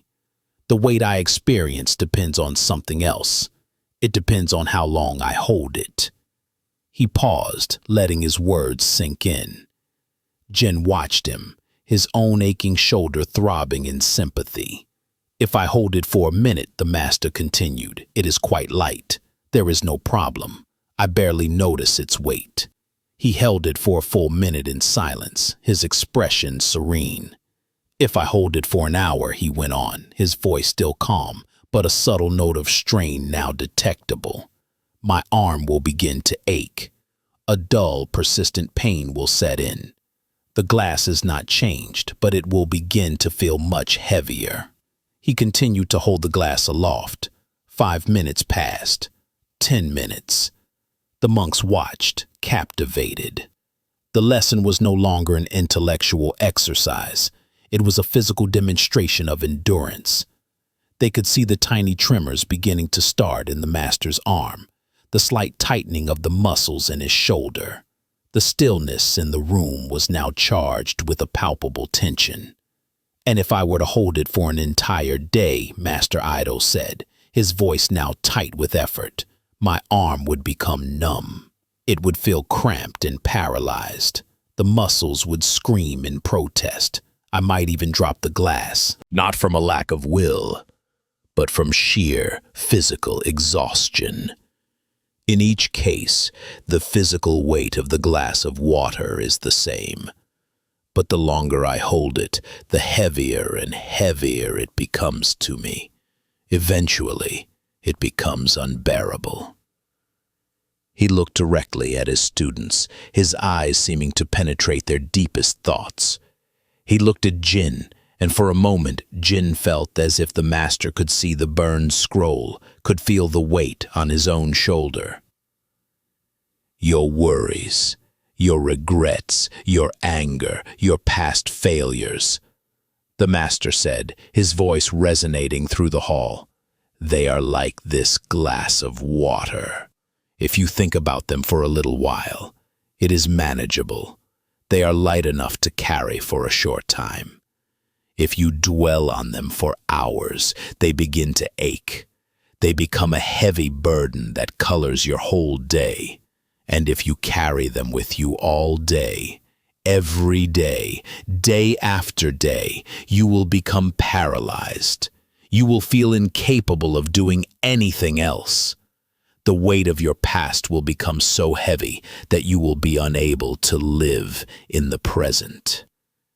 He took a slow, deep breath, And then, with a small sigh of relief, he lowered his arm and placed the glass of water back on the table. He flexed his hand and rolled his shoulder, the release of tension visible to everyone. The collective tension in the room seemed to release with him. The monks let out a breath they did not realize they had been holding. "So," the master concluded, looking at the glass now resting peacefully on the table, "what is the solution when the weight becomes too much?" A young monk near the front answered immediately, "You must put the glass down." "Exactly," said Master Ido. "You must put the glass down. Give yourself a rest. You can always pick it up again later if you choose to, but it is essential to put it down from time to time. It is the only way you can continue on without being crushed by a weight that was never meant to be carried forever." The teaching was over. The master rose and left the hall as quietly as he had entered. The monks began to disperse, talking in low voices about the lesson, but Jin remained seated. The master's words had struck him like a temple bell, the vibrations resonating deep within his being. The ache in his shoulder, the knot in his stomach, he saw them for what they were. He was holding a glass of water. He was holding the burned scroll, and he had been holding it without a moment's rest for months. He had believed it was his duty to hold it, that the pain was his punishment, but now he saw that this was a prison of his own making. The master had not said to throw the glass away or pretend it didn't exist. He had simply said to put it down, to rest. Jin left the hall and walked slowly, aimlessly through the monastery gardens. He found himself at the edge of the koi pond.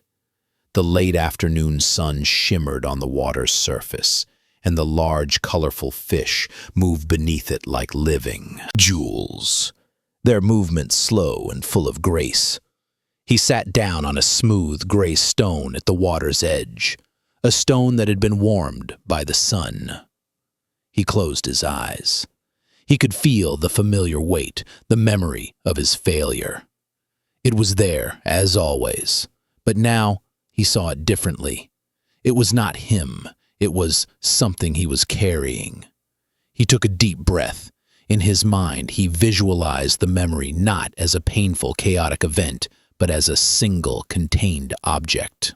He pictured it as a small, dark, heavy stone fitting in the palm of his hand. He felt its weight, its rough texture. He had been clenching his fist around this stone for so long that his muscles had forgotten how to relax. He had forgotten he was even holding it. Slowly, deliberately, in his mind's eye, he began to unfurl his fingers. He looked at the stone. He acknowledged it. Yes, he thought, this happened. I made a mistake. He did not try to deny it or excuse it. He simply saw it. And then, with a gentle exhalation, he visualized himself placing the stone on the larger, sun-warmed rock beside him. He put the glass down. For a moment, nothing happened. Then slowly, he felt a change, a subtle release. The chronic ache in his shoulder seemed to lessen, the sharp knot in his stomach beginning to soften. It was as if a great, unseen pressure had been lifted. He opened his eyes and looked at the real, empty space on the rock next to him. The memory was still there in his mind, but it was no longer in his hand. It was over there, separate from him. It was just a thing that had happened, a part of the past, like a stone resting by a pond. It no longer defined him. He sat there for a long time, simply breathing. He watched the koi swim. He felt the breeze on his skin. He noticed the intricate pattern of veins on a maple leaf. His senses, which had been dulled for so long by the internal noise of his guilt, began to awaken. The world seemed more vibrant, more real. The weight he had been carrying had not just been a mental burden. It had been a filter, dulling his experience of the present moment. Of course, it was not a permanent cure. A few minutes later, he found his mind unconsciously reaching for the stone again, the old habit reasserting itself. The familiar pang of guilt returned. But this time, he knew what to do. He did not fight it or berate himself for picking it up again. He simply noticed it. Ah, he thought, with a new-found gentleness, I am holding the glass again. And with another conscious breath, he put it back down on the rock.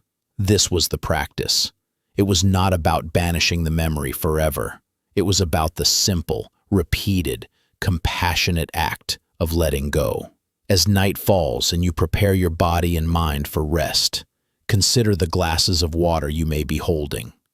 A harsh word you said today, a deadline you missed, a worry about tomorrow, a regret from many years ago. Feel their weight. Notice where you carry them in your body. In a tight jaw, a tense neck, an anxious stomach. These are the burdens you were not meant to carry into your sleep. The Master's teaching is for you now. You do not need to solve these problems tonight. You do not need to carry their weight any longer. You can simply, gently put them down. Visualize a quiet, peaceful place, a smooth stone by a pond, a soft patch of moss in a forest, a shelf in a quiet room. Take each worry, each regret, and see it as a glass of water or a heavy stone. Acknowledge it without judgment, and then, with a slow, deep exhale, set it down. Let it rest there, outside of you. Feel the lightness that comes with this release. Feel the space that opens up in your body and your mind. Your only task right now is to rest. The glasses will be there in the morning if you need them. But for tonight, you are free. Allow this freedom, this lightness, to be your gentle guide into a deep, peaceful, and restorative sleep. Part 7. The Monk and the Nature of the Scorpion. Along the winding banks of a great river that flowed from the high mountains down to the fertile plains, there was a small hermitage, little more than a simple wooden hut. It was the home of a monk named Ananda. He was not a great scholar or a famous master, and no disciples sought him out for complex teachings on the nature of reality. His practice was simple, quiet, and deeply personal. He spent his days in meditation, in tending his small vegetable garden, and in walking along the riverbank, his mind as wide and patient as the sky above. His compassion was not a philosophy he studied, but a living, breathing part of his being. He felt a kinship with all living things, from the ancient, gnarled trees that shaded his hut to the smallest ant struggling with a grain of rice. To him, there was no hierarchy of suffering. The panic of a drowning insect was as real and deserving of attention as the sorrow of a human heart. One year, the summer monsoon was especially fierce. For weeks, the rain fell in relentless sheets, and the great river, usually a placid, slow-moving giant, became a raging, turbulent torrent. It swelled over its banks, its muddy, churning water swallowing entire trees and carrying with it the debris of the world upstream. When the rains finally subsided, the river slowly began to recede, leaving behind a world transformed. The banks were a chaotic landscape of slick mud, tangled roots, and stranded branches. Ananda walked this new shoreline, his heart filled with a quiet sorrow for the displacement and disruption the flood had caused. As he was walking, his eyes caught a small, dark shape struggling in a swirling eddy of water near the bank. It was a scorpion, its body flailing, its tail arched in a desperate, futile attempt to find purchase in the rushing current. It was being swept towards the main channel, where it would surely be lost in the immense power of the river. Ananda's heart moved with immediate, uncomplicated compassion. He saw not a dangerous creature, but a life in peril. Without a moment's hesitation, he waded into the cool, muddy water, his simple robe soaking and heavy around his legs. He reached down, his hand open and gentle, and scooped the scorpion out of the water. The scorpion, terrified and disoriented, knew only one thing. A large, unknown shape had enclosed it. Acting on an instinct as old as its species, it defended itself in the only way it knew how. It whipped its tail over and stung Ananda's hand. A sharp, hot pain, like a burning needle, shot up the monk's arm. His hand spasmed in an involuntary reaction to the venom, and the scorpion was flung from his grasp, back into the churning water. Ananda drew his hand back, hissing softly through his teeth. A bright red welt was already beginning to form where the stinger had pierced his skin. He looked at his hand, then back at the scorpion, which was once again struggling for its life, now even closer to the main current. A few feet away, a traveler who had been sheltering from the rain under a banyan tree had watched the entire scene unfold. He was a merchant, a man of the world, whose life was governed by the principles of profit and loss, of sensible transactions and calculated risks. He saw the monk's action as foolish and naive. "Venerable sir," the merchant called out, his voice a mixture of concern and condescension. "What are you doing? That creature is poisonous. It has thanked your kindness with a painful sting. Leave it to its fate.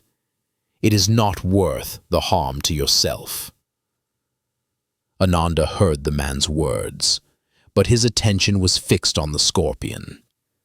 The pain in his hand was real, a throbbing fire that demanded his attention.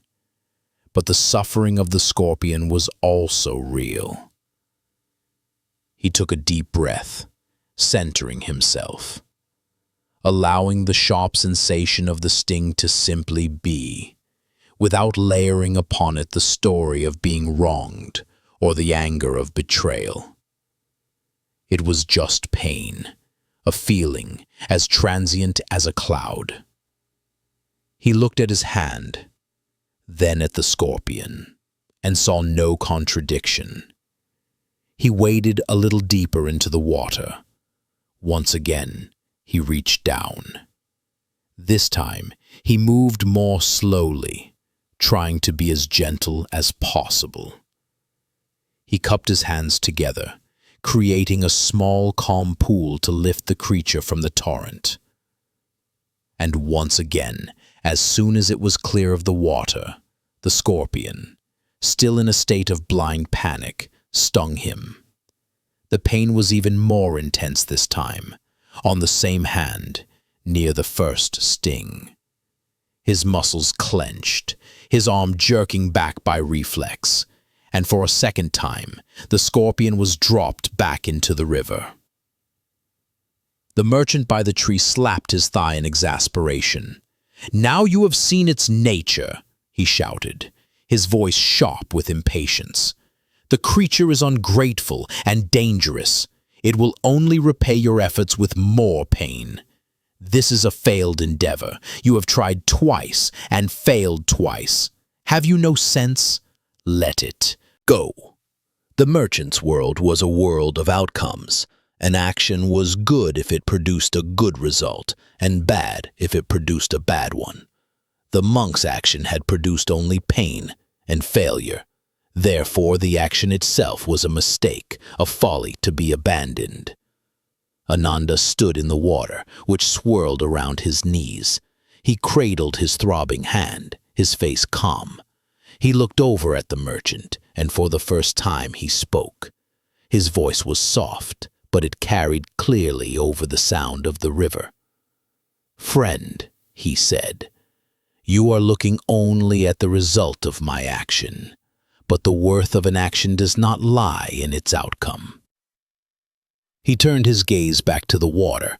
The scorpion was now very weak, its movement sluggish. It had only moments before it would be swept away for good.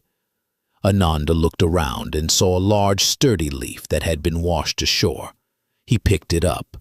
Holding the leaf carefully, he reached out a third time. He did not use his bare hand. Instead, he gently nudged the scorpion onto the surface of the leaf. He lifted the leaf, with the scorpion safely on it, out of the water. The scorpion, feeling the stability of the leaf beneath it, finally calmed its frantic movements. Its tail, which had been arched to strike, slowly relaxed. Ananda carefully carried the leaf over to a patch of dry ground, well away from the river's edge. He tilted the leaf, and the scorpion crawled off onto the safety of the earth. It paused for a moment, then disappeared into a tangle of roots. Its life was saved. Ananda walked out of the water and sat on a smooth stone near the merchant, his hand still aching and swollen. The merchant stared at him, his face a mask of utter confusion. "I do not understand you," the merchant said, shaking his head. "It stung you twice. It caused you pain. It showed you no gratitude. It would have stung you 100 times if it could. Why did you persist in saving a creature that only sought to harm you?" Ananda looked at his own swollen hand, not with regret, but with a simple, accepting awareness.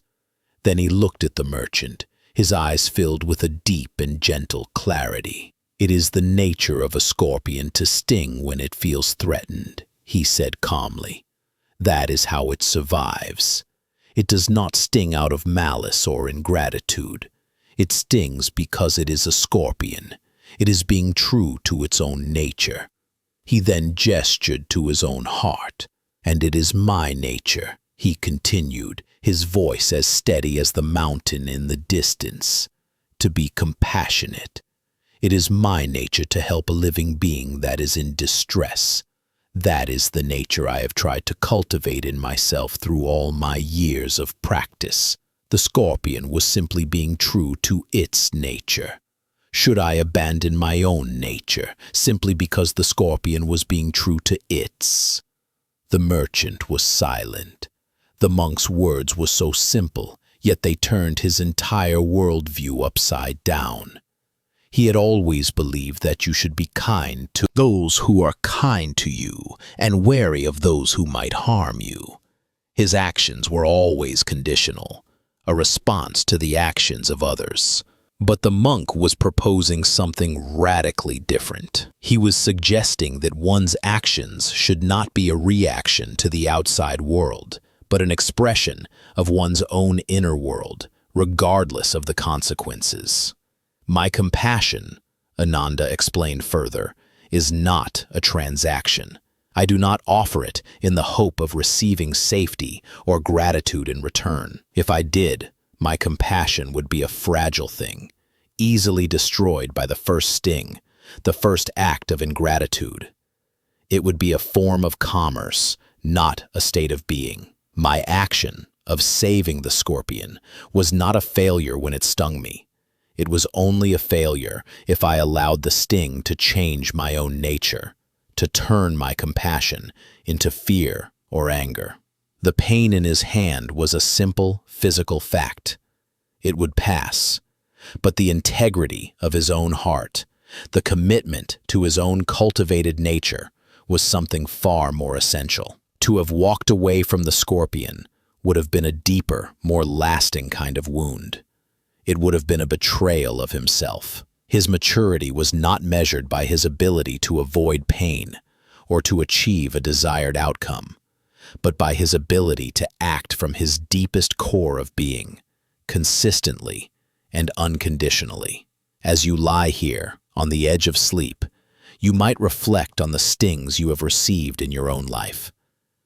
You offer kindness, and it is met with indifference. You work with dedication, and your efforts are overlooked. You extend your trust, and it is betrayed. In these moments, it is so easy to believe that your actions were a failure. It is so easy to become bitter, to close your heart, to decide that it is foolish to be kind or dedicated or trusting in a world that can be so sharp. We learn to let our actions be dictated by the scorpions we meet. But the gentle monk by the river offers another way. He reminds you that your true nature is a source of deep and abiding strength. Your capacity for kindness, for love, for integrity, for compassion. This is your true nature. The value of an act of kindness is not in how it is received, but in the fact that you were kind. The worth of your dedication is not in the promotion or the praise, but in the quality of attention you brought to your work. The beauty of your trust is not in whether it was honored, but in the fact that you had the courage to be open. Do not let the stings of the world cause you to abandon your own nature.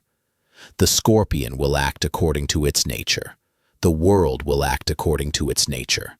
The only question that truly matters is this: will you act according to yours?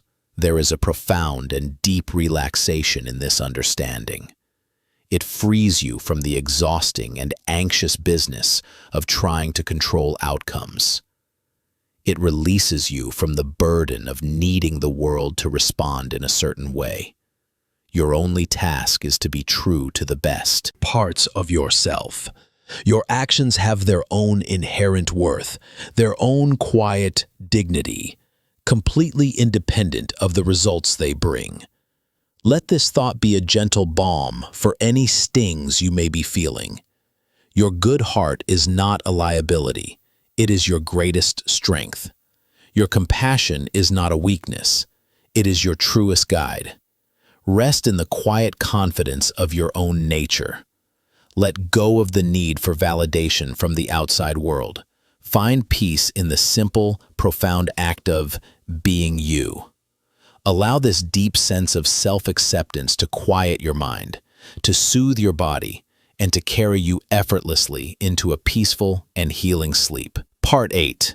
The Tea Master's Final Ceremony. In the bustling city of Edo, there was a small, quiet island of tranquility, known as the House of the Patient Leaf. It was the home and tea house of a master named Senjo. Senjo was a man whose entire life had been a meditation on the art of tea. His world was one of subtle gestures and profound silences. He knew the precise temperature of water by the sound it made in the iron kettle, a gentle song that he called the wind in the pines. He could discern the quality of matcha powder by its scent alone, a fragrance of fresh grass and deep earth. His hands, though aged, moved with an unerring grace. Each action in the tea ceremony, the folding of the silk cloth, the whisking of the tea, the offering of the bowl, was a brushstroke in a living painting of harmony, respect, purity, and tranquility. His fame was not of the kind that brought wealth or power, but it was a quiet, respected fame among those who appreciated the deep, spiritual discipline of Chado, the way of tea. His students were not warriors or lords, but poets, scholars, and gentle souls who sought to find stillness in a world of noise. The world of Senjo was a world of paper screens, tatami mats, and the carefully arranged beauty of a single camellia in an alcove. It was a world utterly removed from the harsh realities of the samurai class, with their codes of honor, their gleaming swords, and their lives balanced on the knife edge of violence. Senjo had never held a sword in his life. The heaviest object he lifted was his iron kettle. The sharpest, the bamboo scoop he used to measure the tea.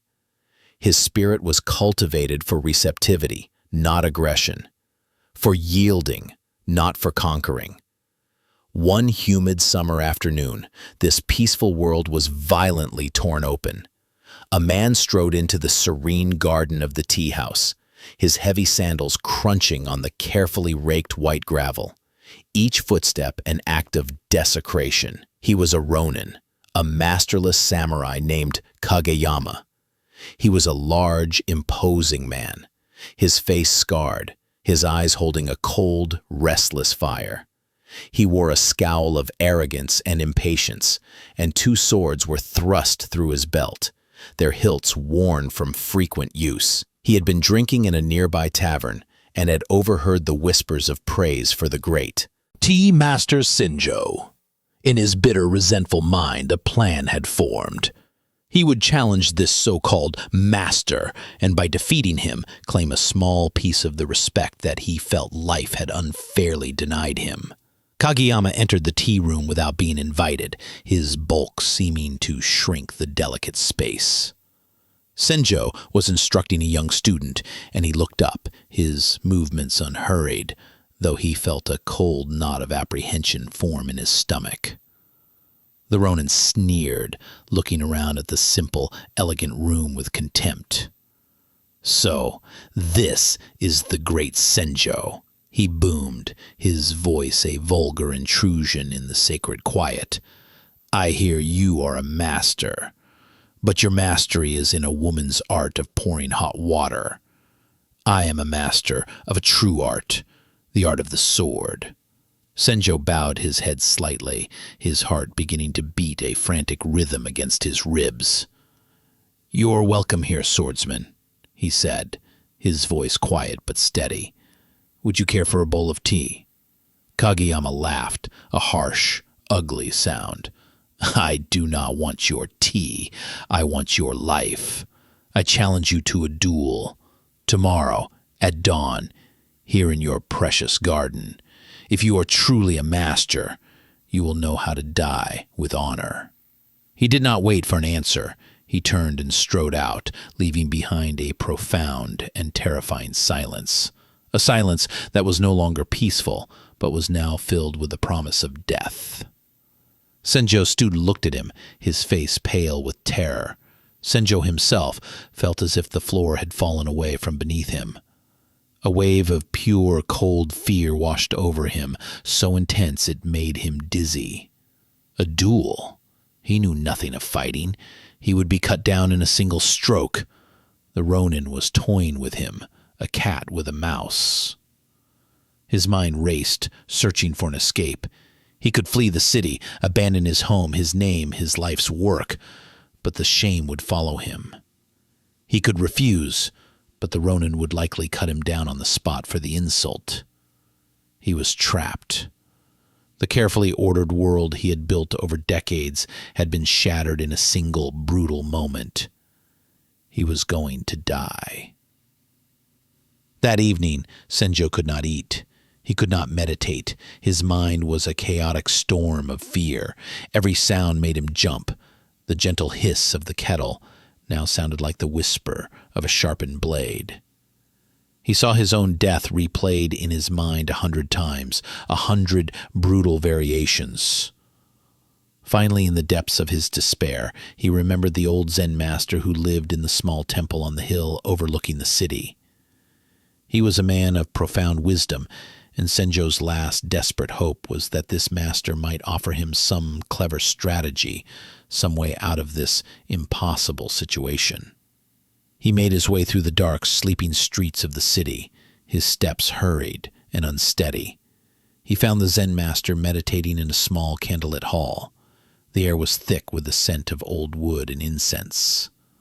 Senjo prostrated himself, and with a voice trembling with desperation, poured out his story, his words tumbling over one another in his haste and fear. He explained that he was not a fighter, that he was a man of peace, that the duel was a death sentence. He begged the master for a way to survive. The Zen master listened in complete silence, his eyes closed, his expression unchanging. When Senjo had finished, his story ending in a choked sob, the silence stretched on. Senjo waited, his heart pounding, for the answer that would save his life. Finally, the master opened his eyes. They were as deep and calm as a forest pool. "There is no escape from this," the master said, his voice gentle but firm. "You must face this man, and you will likely die." Senjo's last hope crumbled. He felt a wave of utter despair. "However," the master continued, "you can choose how you will die. You have spent your life mastering the way of tea. You are a true master in your own art. Your fear of death is now the only thing that stands between you and your own perfection. Since you must die tomorrow, what is there to be afraid of now? The outcome is already known. You are already a dead man. So, for this last night and morning of your life, be truly alive. Senjo stared at him, confused. Go home, the master instructed. Put your affairs in order. Then, tomorrow morning, do not prepare for a duel. Prepare for a tea ceremony.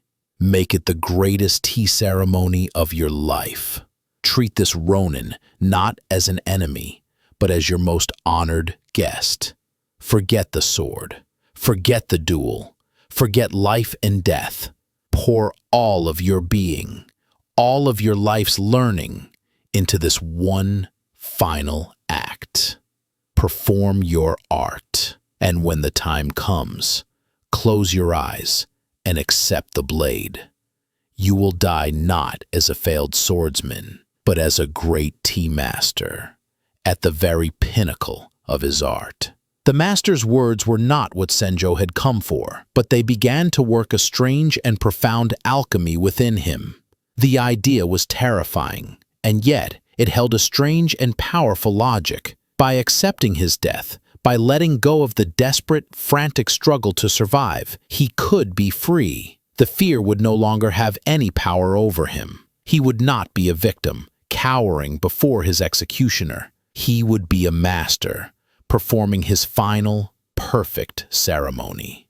A strange calm began to settle over him, displacing the storm of his fear. He bowed deeply to the Zen master, a bow not of desperation but of profound gratitude. He had not been given a way to save his life, but he had been given a way to reclaim his spirit. He walked back home, but his journey was different. The world, which had seemed so menacing just an hour before, now appeared breathtakingly beautiful. He noticed the intricate pattern of the moonlight on the cobblestones. He heard the gentle chirping of a cricket, a sound he had never paid attention to before. He was seeing the world as a man who was seeing it for the last time. And so, he was seeing it truly for the first time. Every sight, every sound, every sensation was precious, vibrant, and alive. He was no longer a man running from death, but a man walking toward the culmination of his life. He spent the rest of the night in quiet preparation, not for a fight, but for his art. He did not think of the Ronin's sword.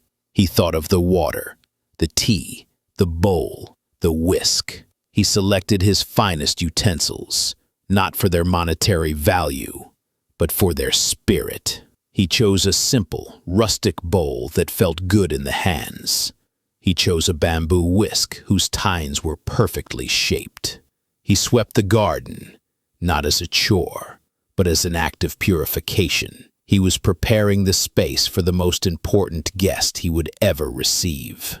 As dawn broke, painting the eastern sky in soft hues of gray and rose, Kageyama arrived. He was impatient, eager for the quick, brutal victory. He saw Senjo, not dressed for combat, but in his simple, clean ceremonial robes.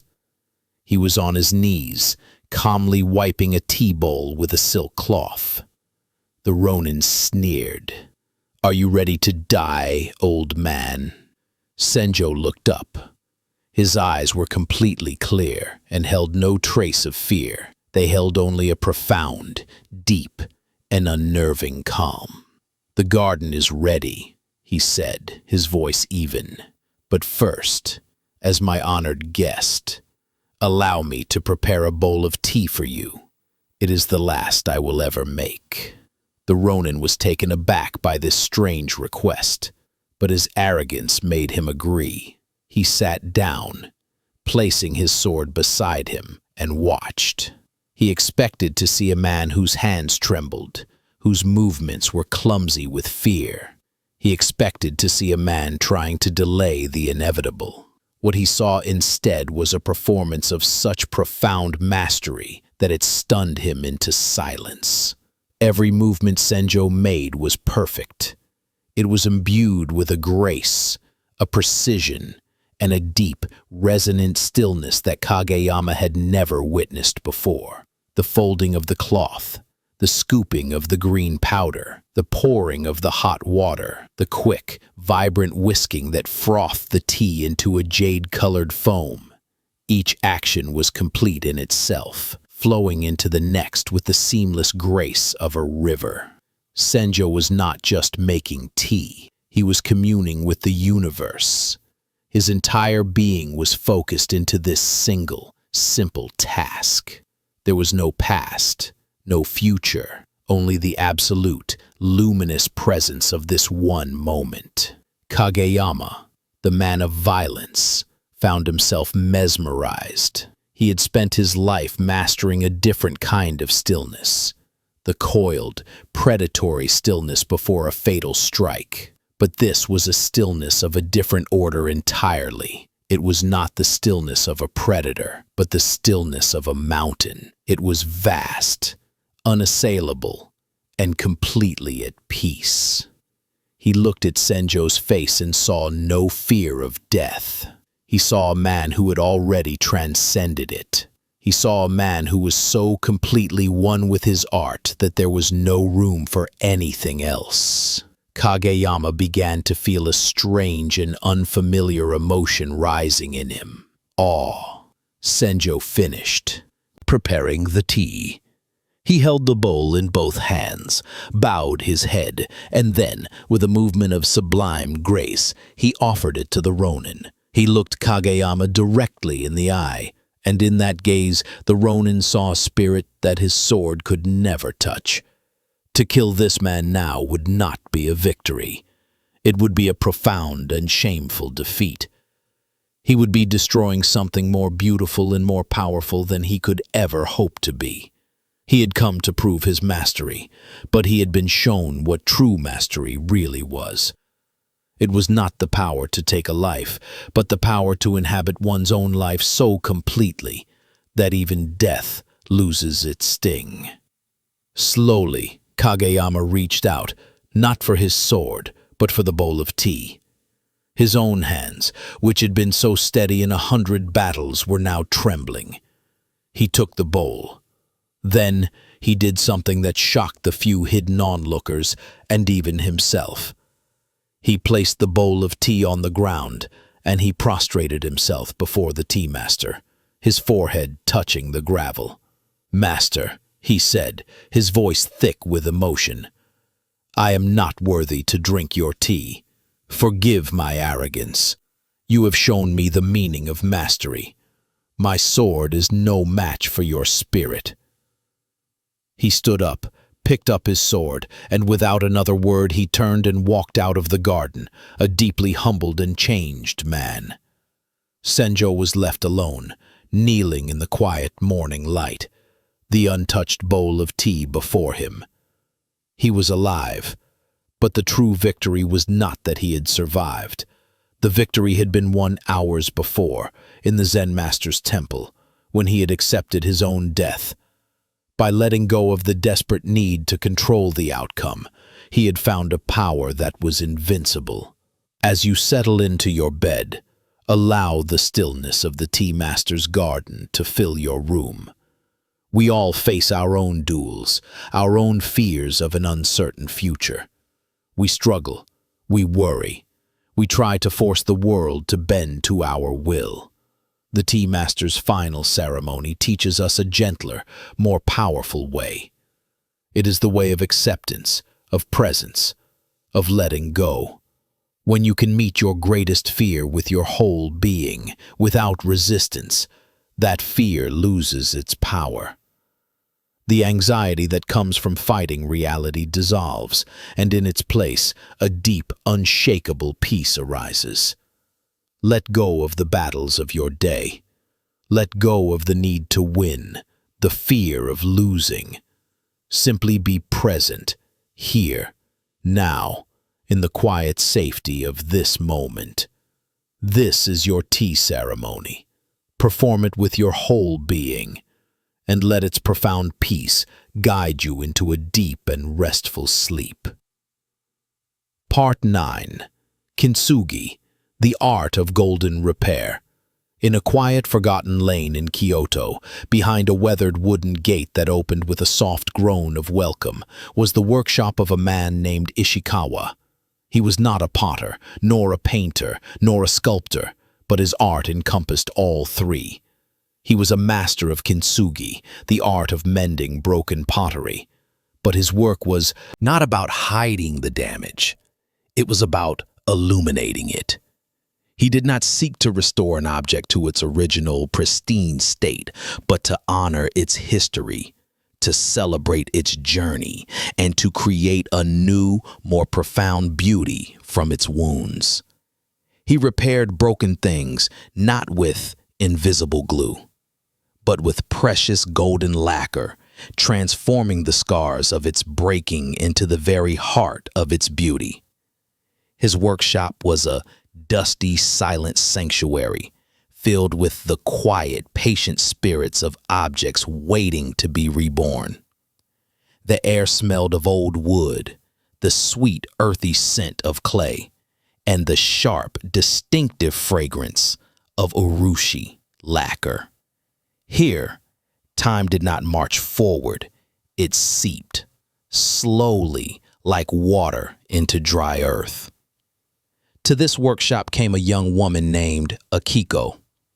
Her shoulders were slumped with a weight that was invisible but immense, and her eyes, which should have been bright with the fire of youth, were clouded with a deep and weary shame. Akiko had once dreamed of being a great potter. She had a natural talent, a feel for the clay, a vision for form. She had apprenticed with a renowned master, and her future had seemed as bright and promising as a newly glazed pot fresh from the kiln. But her ambition had been a fierce and impatient fire. She pursued perfection with a relentless, unforgiving spirit. She wanted her work to be flawless, symmetrical, a testament to her control over the clay. And in this desperate grasping for perfection, she had lost the quiet heart of the art. Her hands became tense, her spirit agitated. The breaking point had come during the firing of what she believed would be her masterpiece, a large, elegant vase. She had watched the kiln with a feverish anxiety, and when she finally opened it, she found a tiny, almost imperceptible flaw in the glaze near the base. It was a minuscule imperfection that most would not even notice. But to Akiko, it was a glaring monument to her failure. In a blind rage of self-loathing and disappointment, she had taken a hammer and shattered the vase, and with it, her own spirit. She had left her apprenticeship that day, convinced that she was fundamentally broken, a flawed vessel unworthy of the potter's will. She had heard whispers of the old kintsugi master, and in a last desperate act, she had gathered the broken shards of her spirit and the shattered pieces of another, smaller bowl she had broken in her despair and brought them to him. She entered his workshop and saw him sitting in a pool of soft light from a paper window, meticulously sanding the hardened lacquer on a small blue plate. He looked up, and his eyes, deep set in a face as cracked and beautiful as one of his own creations, held no judgment, only a quiet, patient curiosity. Akiko could not speak. She simply knelt and unwrapped the silk cloth containing the pieces of her broken tea bowl. She laid them out on the floor between them, a sad, fragmented puzzle of her own making. The bowl had been one of her first truly successful pieces, and in her shame, she had destroyed it. "I have failed," she whispered, her voice barely audible. "It is broken. I am broken. It cannot be fixed." Master Ishikawa looked at the shards, then at her. He did not offer words of comfort or hollow reassurances. He simply said, "The breaking is not the end of its story. It is the beginning of a new one. Let us begin." For the first week, he did not allow her to touch the lacquer or the gold. He gave her a soft brush and a bowl of water and instructed her to clean every shard, to wash away every speck of dust and dirt from the broken edges. It was slow, tedious work. Her impatient mind rebelled. She wanted a quick fix, a magical transformation. But the master was unyielding. "You must get to know the break," he said softly, as he worked alongside her on his own projects. "Do not see it as a wound. See it as a map. Each edge tells a story. You must listen to it before you can speak to it." So Akiko cleaned, and as she worked, something began to shift within her. She was forced to slow down, to match her rhythm to the simple repetitive task. She began to notice the intricate, beautiful patterns the cracks had made, like a river delta or the fine veins on a leaf. She had seen these pieces only as evidence of her failure, but now, under the master's quiet guidance, she was beginning to see them simply as what they were: pieces of a bowl, waiting. Her anxiety, which had been a roaring fire, began to quiet down to a bed of embers. She was entering a state of stillness. When the pieces were finally clean, the master showed her how to mix the lacquer. He used the sap of the urushi tree, a potent, natural substance that had to be handled with great care. He mixed it with fine rice flour to create a binding paste called mugi urushi. "This is its new blood," he said. "It must be strong, but patient." He showed her how to apply a thin, precise line of the dark, sticky paste to the edge of one shard, and then join it to another. It required a surgeon's steadiness, a deep, focused attention. Akiko's hands, which had trembled with anxiety for months, began to find their old, steady calm. She was not trying to create something perfect from scratch. She was simply joining what was already there. She was a healer, not a creator. The bowl began to take shape again, but it was a slow and delicate resurrection. After each join, the bowl had to be placed in a special wooden box called a muro. The air inside was kept warm and humid, not to dry the lacquer, but to allow it to cure, to undergo a chemical transformation that made it harder and more durable than the original ceramic. This process took weeks, sometimes months. This was the hardest lesson for Akiko, the art of waiting. There was nothing to do but let time and nature do their work. In these long, quiet waiting periods, she would sit in the workshop and watch the master. She saw the deep love and respect he had for the broken things he tended. He treated them not as damaged goods, but as honored elders who had lived a full life and now bore the marks of their experience. One day, as they were sitting in silence, the master picked up a simple, unadorned cup. "In the way of tea," he said, "we have a concept called wabi-sabi. It is the beauty of things that are imperfect, impermanent, and incomplete. It is the beauty of things modest and humble. It is the beauty of things unconventional." He ran a finger over a small chip on the cup's rim. "We are taught to seek perfection," he continued, "but in doing so, we often miss the profound beauty that can only be found in the imperfect. A crack, a chip, a faded color, these are the marks of life. They are what give an object its soul. Why would we want to hide that?" Akiko looked at her own bowl, now held together by dark, jagged lines of cured lacquer. The lines were stark, almost brutal. She had mended the bowl, but it looked scarred, wounded. Her old feelings of failure began to stir. "But the lines are so dark," she said. "It looks ugly." The master smiled. "We are not finished," he said. "We have only healed the wound. Now we must illuminate it." This was the final, transformative stage of kintsugi. The master showed her how to mix a new, finer lacquer, a vibrant red color. With a brush made from a single rat's hair, he instructed her to paint a fine, precise line of this red lacquer directly over the dark, mended seams. The work required an almost meditative level of concentration. Akiko held her breath with each stroke, her entire being focused on the tip of the brush.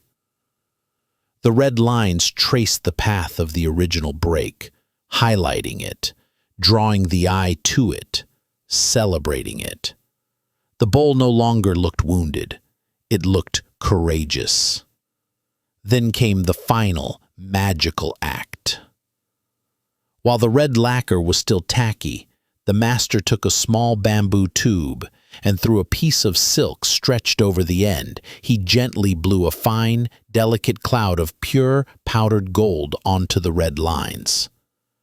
The tiny, shimmering particles clung to the lacquer, and with a soft brush made of swan's down, he gently whisked away the excess. What was left behind was breathtaking. The dark, ugly scars had been transformed into radiant rivers of gold. The break was no longer something to be ashamed of.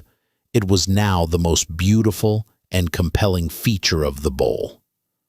The lines of its failure had become the lines of its beauty. The bowl was not just repaired, it was reborn, more precious, more unique, and far stronger than it had ever been before. Akiko held the finished bowl in her hands. It felt warm, alive. She traced the golden lines with her fingertip. She saw the map of its breaking, but now it was a map of shimmering light. And in that moment, she did not just see the story of the bowl. She saw her own story. She saw her own ambition, her own shattering, her own painful process of being pieced back together. She understood that her failure, her moment of breaking, was not the end.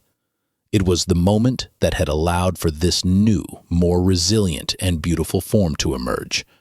Her shame, which had been a heavy, dark stone in her heart, began to dissolve, replaced by a gentle, luminous acceptance.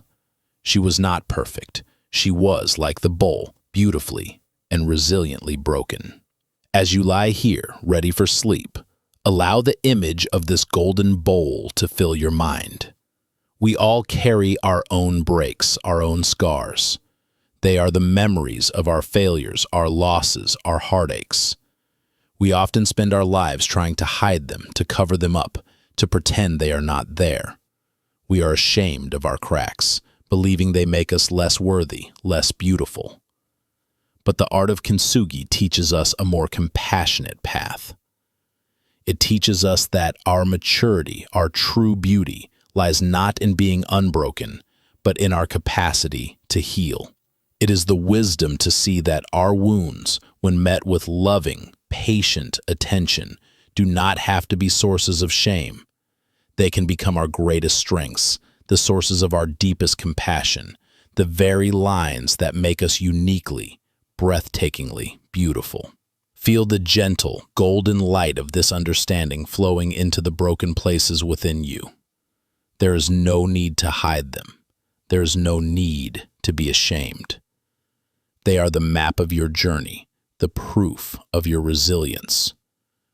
They are the places where the light can enter. Let go of the struggle for an imagined perfection. Embrace the wabi-sabi beauty of your own life just as it is. You are not a failed project. You are a work of kintsugi in progress, and you are more beautiful for having been broken. Let this profound, healing thought quiet your mind, relax your body, and guide you into a deep, peaceful, and golden sleep. Part 10. The Clear Sky of No Mind. In the highest reaches of the mountains, far beyond the last village and the final, winding path, there was a place of profound and absolute stillness. Here, the air was thin and sharp, and the sky seemed closer, a deeper, more infinite blue than the sky of the world below. In this place, beside a stream that ran as clear and cold as liquid crystal, sat a monk. His name was Ryudo, but in this high solitude, names had little meaning. He was simply a presence, a point of stillness in a world of constant, silent motion. He had been sitting in this same spot for so long that the mountain creatures no longer saw him as an intruder.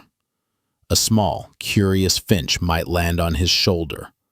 A cautious deer might drink from the stream just a few feet away, unafraid.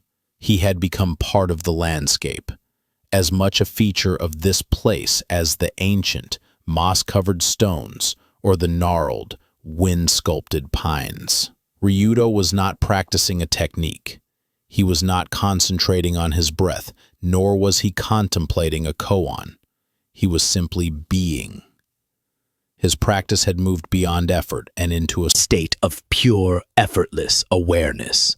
He was inhabiting a state of mind that the old masters called Mushin, which translates as no mind.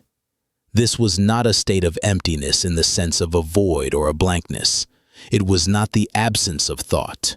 It was a mind that was not fixed, not stuck, not preoccupied. It was a mind that had ceased to cling to thoughts, to judge them, to identify with them. It was a mind that had become like a clear sky, through which all things, thoughts, feelings, sensations, sounds, could pass like clouds, without leaving a trace, without staining its essential, pristine clarity.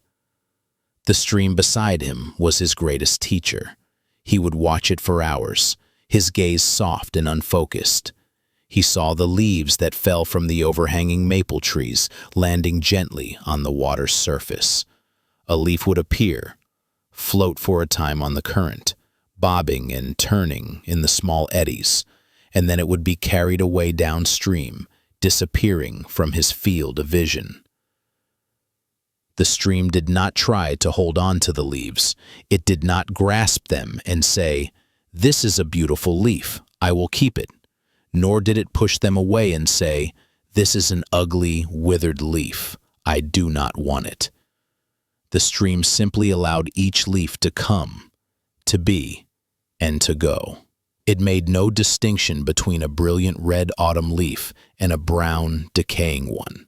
It offered no resistance. It simply flowed. Ryudo's mind had become like this stream.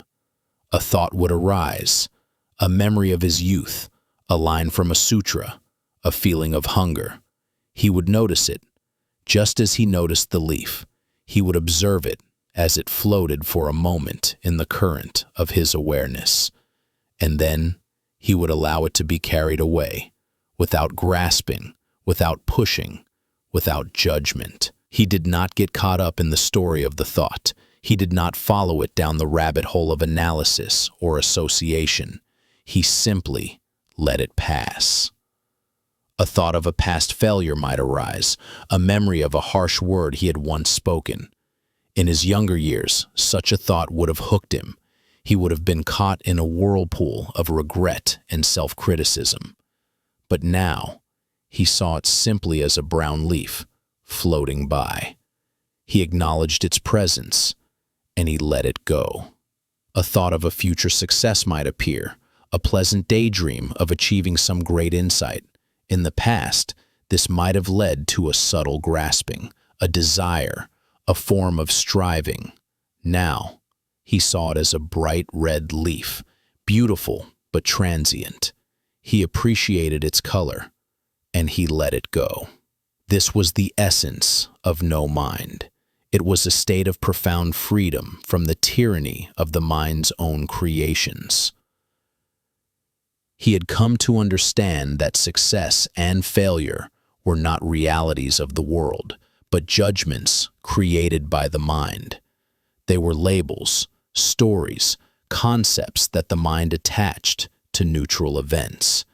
They were two sides of the same coin, two types of leaves floating on the same stream. To be attached to success was to live in fear of failure. To be attached to avoiding failure was to be constantly anxious, never truly at peace. Both attachments were forms of bondage. Both were clouds that obscured the clear sky of pure awareness. One day, a young monk from a monastery far below made the arduous journey up the mountain to seek Ryudo's guidance. The young monk, whose name was Kinjiro, was a brilliant and dedicated student, but he was deeply troubled. His practice had become a constant, exhausting struggle. He was obsessed with achieving enlightenment.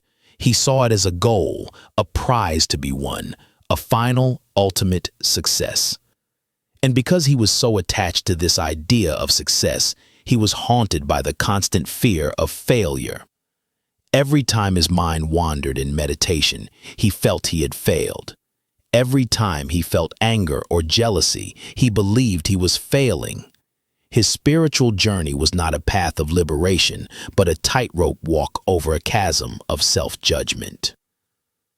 He found Ryudo sitting by the stream, so still he almost mistook him for one of the ancient stones. Kinjiro bowed deeply, his heart full of a mixture of awe and desperation. "Master," he said, his voice trembling slightly from the climb and his own inner turmoil, "I have come to ask you for help. I am failing in my practice. I try to empty my mind, but it is always full. I try to be compassionate, but I am filled with judgment. I seek success in finding the way, but all I find is my own failure. Please show me how to succeed." Ryudo slowly turned his head. His eyes were as clear and deep as the stream beside them. He looked at the young monk, at his earnest, troubled face, and he felt a wave of deep, uncomplicated compassion. He did not speak. Instead, he made a simple gesture. He pointed to the stream. Kinjiro looked. He saw the water flowing. He saw a few leaves floating on its surface. He did not understand. He looked back at the master, his expression full of confusion. "What is the stream doing?" Ryudo asked, his voice as quiet as the rustle of leaves. "It is flowing, master," Kinjiro replied, feeling that this must be a trick question. "Is it succeeding?" Ryudo asked. Kinjiro was silent. The question made no sense. A stream doesn't succeed or fail, it just flows. "No, master," he said hesitantly. "Is it failing?" Ryudo asked. "No, master." "The stream is not concerned with success or failure," Ryudo said, his gaze returning to the water. "It does not try to be a great river. It does not worry that it is not the ocean. It simply follows its own nature, flowing over rocks, around boulders, through quiet pools. It accepts everything that comes into it, and it lets everything go. It is in a constant state of release. This is its power. This is its peace." He then pointed to the sky, a vast, cloudless dome of blue. "And what of the sky?" he asked. "Does it try to be blue? Does it worry that clouds might come? When a storm cloud passes, a dark and angry cloud, does the sky become stained by it? Does the sky fail?" Kinjiro was beginning to understand. The sky remains the sky, regardless of the weather that passes through it. Its fundamental nature is clear, open, and vast. The clouds are temporary visitors. They are not the sky itself. "Your mind," Ryudo said, looking back at the young monk, "is like this sky. Your true nature is this vast, clear, open awareness. Your thoughts of success and failure are just clouds. You have been spending your life chasing the white fluffy clouds of success and running from the dark stormy clouds of failure. You have been so busy with the clouds that you have forgotten that you are the sky. You have forgotten your own vast, unchanging nature. The master's words fell into the young monk's mind like stones into a deep well. The ripples spread, touching the very foundations of his understanding. He had been living his life as if he were the clouds, identifying with every passing thought and feeling, believing that their character defined his own. "Stop trying to succeed," Ryodo said gently. "Stop trying to not fail. Stop trying to control the clouds. It is an exhausting and impossible task. Instead, learn to rest as the sky. Simply notice the clouds as they arise. Notice the thoughts of, 'I am succeeding.' Notice the thoughts of, 'I am failing.' See them for what they are. Just thoughts, just weather. They are not you. Let them come, let them be, and let them go. Do not cling to them, do not resist them. Simply allow them to pass through the vast, open space of your awareness." Kenjiro sat down on a rock beside the old monk. For the first time, he did not try to meditate. He did not try to achieve a special state. He simply sat, and he watched. He watched the real stream, and he watched the stream of his own mind. He noticed a thought of anxiety about his journey back down the mountain. He saw it, a dark little leaf, and he let it float by. He noticed a thought of pride in having found the master. He saw it, a bright, shiny leaf, and he let it float by. He noticed the feeling of the cool breeze on his skin, the sound of the water, the warmth of the sun. He was not fighting his mind anymore. He was simply resting in it, as it was.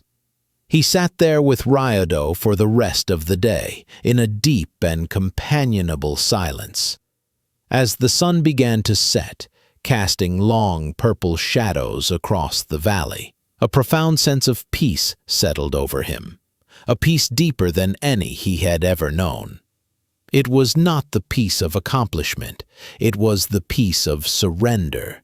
It was the peace of the clear sky after the clouds have all passed. He had not found an answer to his question of how to succeed.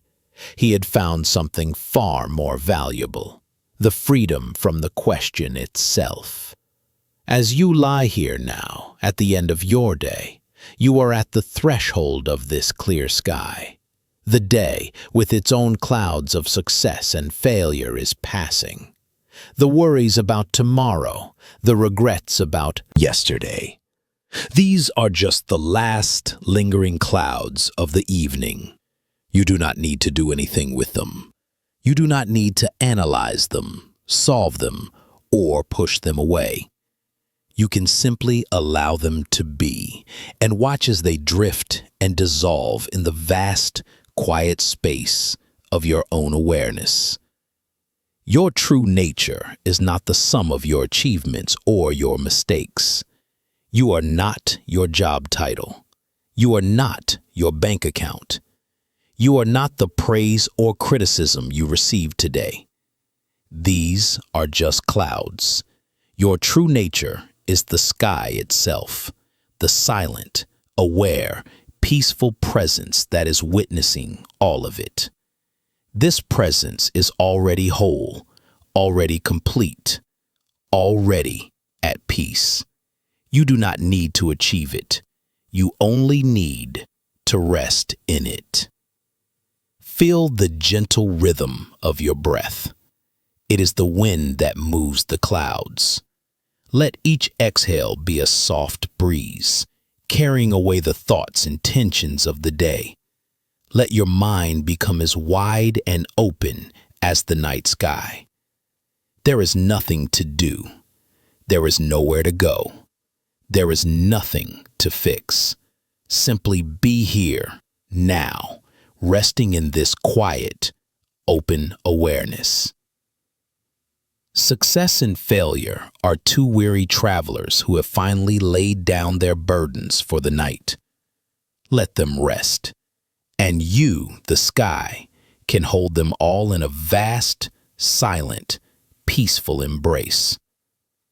Allow this deep, accepting stillness to be your final thought, your gentle passage into a dreamless and restorative sleep.